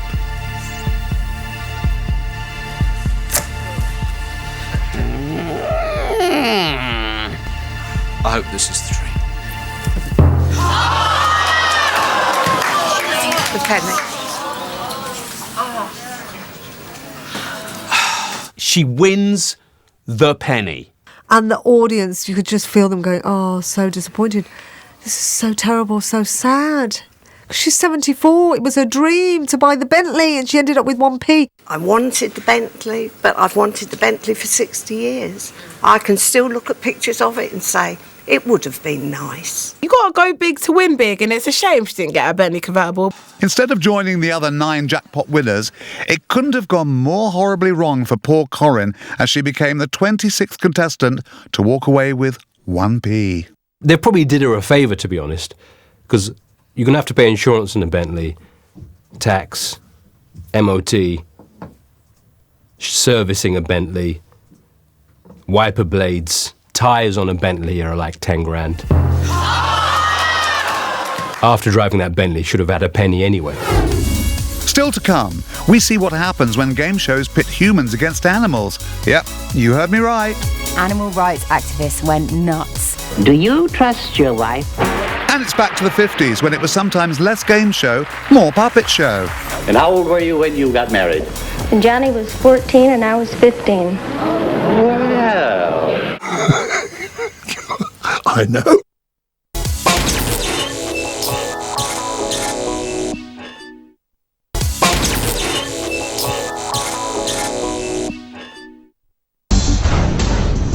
Man vs. Beast was a pair of TV specials that aired in America on the Fox network in 2003 and 2004. Coming up in 2 minutes and the orangutan is just going for it. The concept was simple.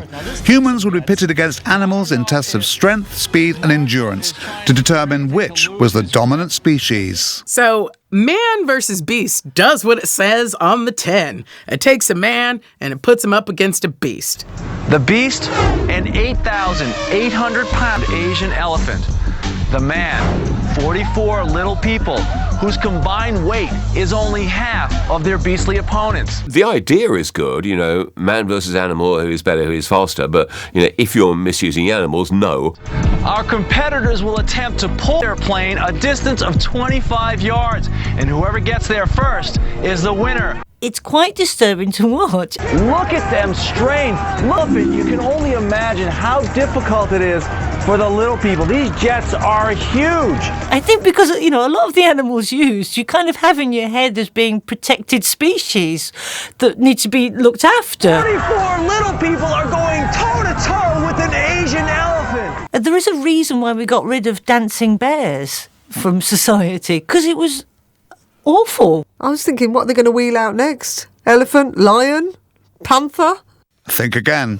They're going to race an Olympic athlete against a giraffe. And Sean Crawford's just pulling right out ahead of the giraffe. I mean, a real giraffe. It's a massive, real giraffe. There's a huge distance between... Oh, and now the giraffe looks like it's having some sort of problem. The poor giraffe has a flip out as well. I mean, Sean Crawford is racing ahead for an easy win. The man wins, thinks, I'm a man. Okay, you ready to run your next race? Yes, sir, I am. And I'm like the bionic man. I can race anything.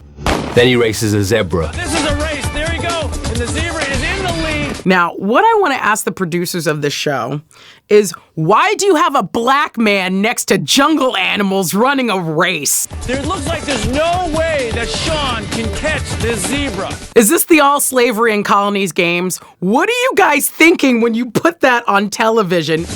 Sean is putting up a valiant fight right to the end, but tonight the zebra took down the cheetah man. Then he starts complaining that the zebra had a head start. Sean, it looks like you're saying it was a controversy at the start. Let's take a look at it and see what happened. Look, I mean, Zippity jumped. I don't know why the starter didn't call it back. I mean, he was out before I even lifted my hands. I mean, the zebra does actually have a little bit of a false start, but they're known for that, zebras. That's why you rarely see zebras at the Olympics, because they're just cheaters. I had to play catch-up throughout the whole race. And then, of course, there was the whole doping scandal in the 80s when a lot of zebras were found to be completely off their tits on uppers. And, he's in his full stride. I mean, there was no hope for me. Man, this game was rigged. This was unfair. The zebra got out of the gate before me. The zebra started out with 4 legs. I only had 2 legs. The zebra's a zebra. I'm a human male. This isn't fair. We'll go back to you, Steve, and see if a rematch is in hand. He races the zebra again. Sean Crawford has a great start, and Sean Crawford is out in front, but here comes the zebra. Sean's got 2 legs. The zebra's a zebra. Of course he beat you. And the zebra's just pulling ahead now. 1, 2, 3, 4, 5 lengths ahead at least. Oh, and a little buck there at the end. What's interesting is that Man vs. Beast aired in America. People watched it. It was considered entertainment. And then when Granada picked it up here in 2003, they made a series with John Fashanu. Animal rights activists went nuts. And it never saw the light of day, which just goes to show the differences in taste between the Americans and the English. Game shows were an appointment to view for most American families in the 1950s, and although dubbed the golden age of television, to the public appearing on TV was an unknown quantity. People didn't know how to treat television. It was a new medium for a lot of people, especially the people going on there. So a lot of 50s TV was very, very awkward. And they didn't come more awkward than this. Do you trust your wife? Well, do you? Do you trust your wife? The show is called Do You Trust Your Wife?, where a man gets to either answer a question himself or defer to his wife. So we all know where we stand on that one, don't we? I was a bit sexist. Couples would go on the show, and the man would decide who would answer a series of questions. And the subject of your first question is house and garden. Now, do you trust yourself or do you trust your wife? I trust my wife. Do you trust you or your wife to answer this question?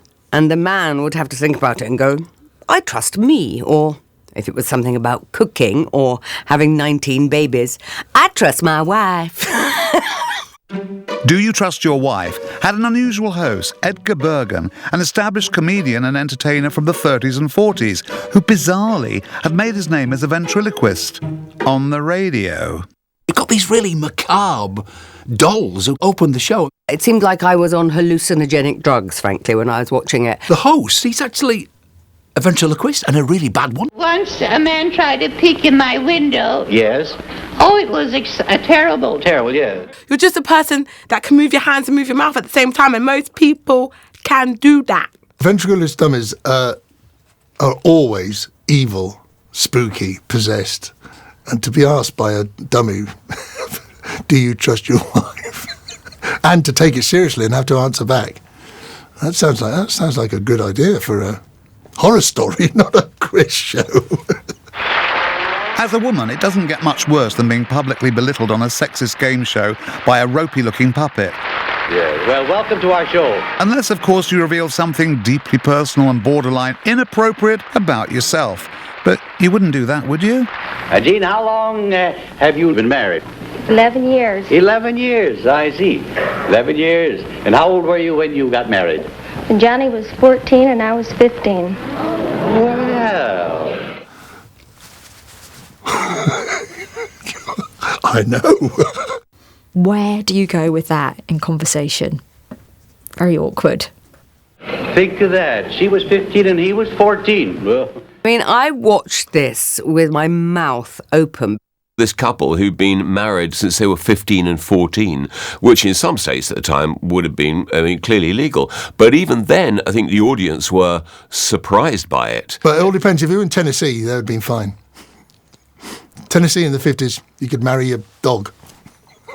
Poor fellow. Yeah. He was a victim of a scheming older woman. I think this is where the dummy came into its own. See, what some guys won't do to get out of school. Yeah. Getting married when you're not old enough to fully go on Facebook legally isn't great. Okay, so you've given away your most intimate personal details to millions of viewers. Well, at least things can't get any more awkward. Do you have any children? Yes, we have 7 children. And you've been married how long, did you say? Married 11 years. 11 years. And we had all 7 children by the time we were 22 years old. And you can hear the audience going, there's just this absolute intake of breath from everybody. And you did have to do a little bit of maths on that one. I was thinking, how many twins have you got then? All she's done is she's been a baby machine. 1 kid a year. That's all they were doing, producing kids. We haven't had a visit from the stork in the last 3 years. He must be resting. You must be hiding. Yeah. It's really quite shocking, and you could see they didn't really know how to handle it. At that point, I would have called social services. Are you planning on having any more children? Oh, yes, we're going to make it an even dozen. Make it an even dozen, I see. Who are you trying to get even with? No. Still to come, we take a look back when some of TV's earliest game shows went horribly wrong. You think, oh, not Salvador Dali. And there he was with his little dash.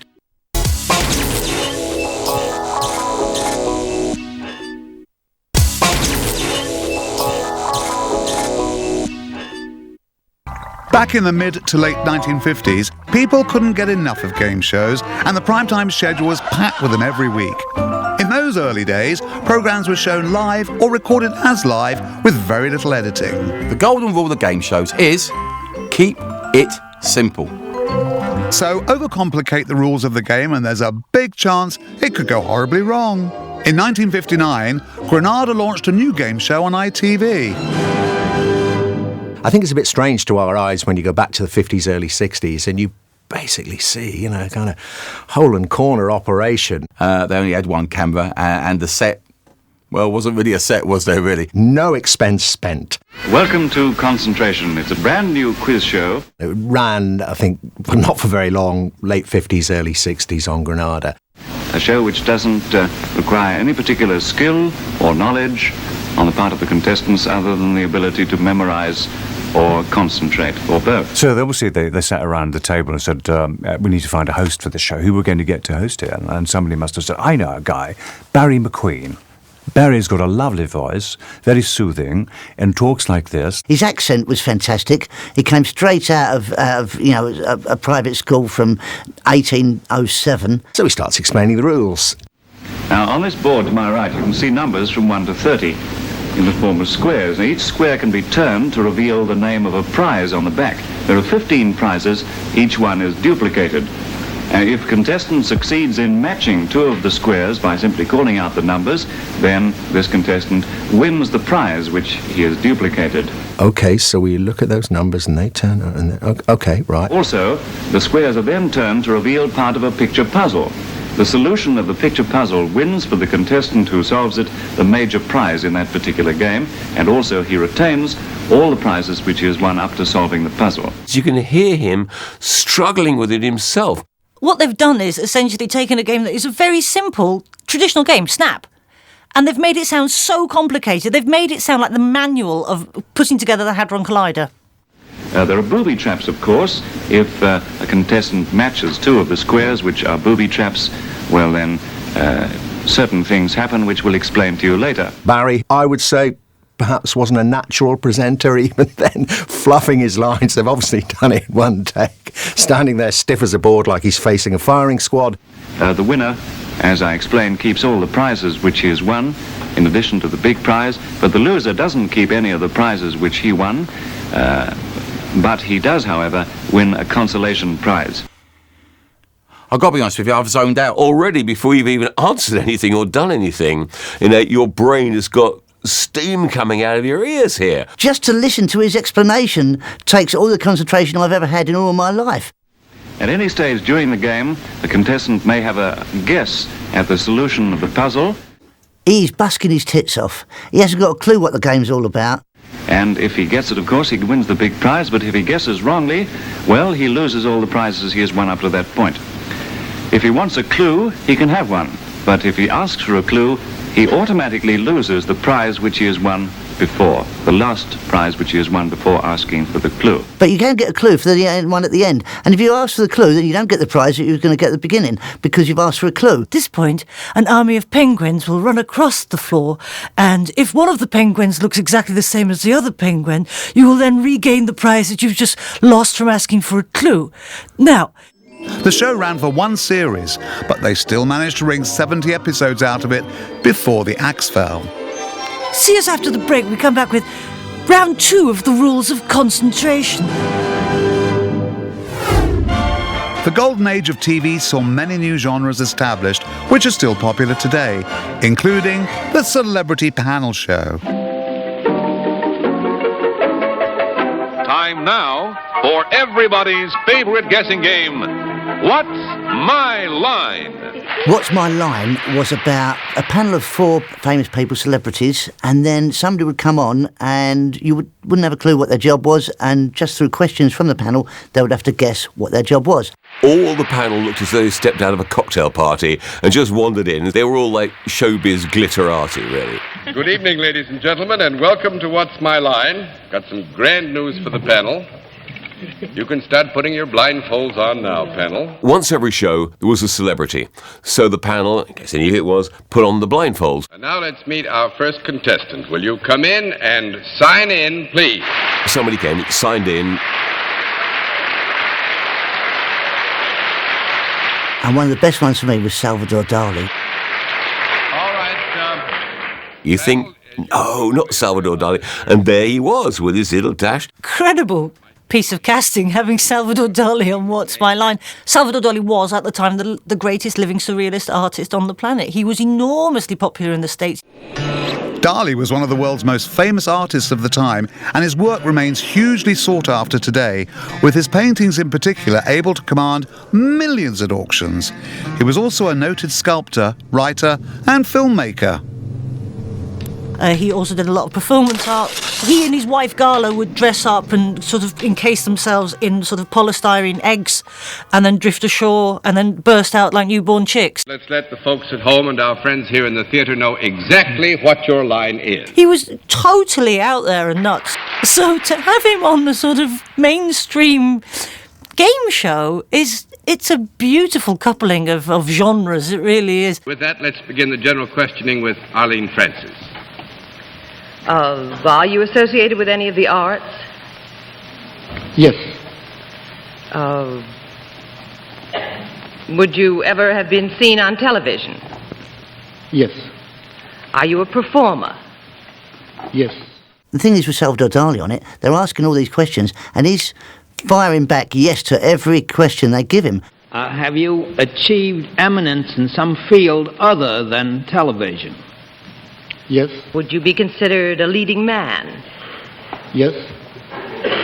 I got to move in here. One of the questions was, are you a leading man? And he said yes to that, and you could see the host, whispering in his ear going, I'm not sure you are really. I think the last answer is misleading, and we could not accurately describe our guest as a leading man. So John Daly, the host of the show, had quite a time sort of reeling in Salvador Dali's ego, really, because he said yes to everything. Do you have anything to do with sports or any form of athletic endeavor? Yes. And quite often, the host would say, actually, that's not right. And he'd be constantly leaning over saying, I think you're fine. No. Now, I think it would be too misleading to suggest that our guest had a basic affiliation with sports. No, and he'd overrule them and override them, their answer. Would you be considered a writer? Would you be considered a writer? Yes. Yes,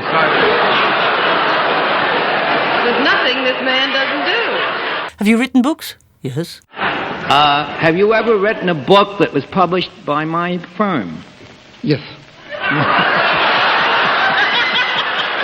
Can you fly unaided? Yes. Does he ever do any drawing like comic strips? Do you ever do any drawing like comic strips? Yes. Yes? I mean, there's nothing that man didn't think he couldn't do, so it was always going to be quite tricky. He is still maintaining that he's a performer. Well, yes, in the degree that he was asked if he had anything to do with the arts and then was asked if he was a performer, in that large context, we would have to accept that he was indeed a performer. They do get him in there, they actually pin him down, but it takes them about a week to get there. I'm going to give you 1 minute more to get it. Ask if he could use his mustache to paint.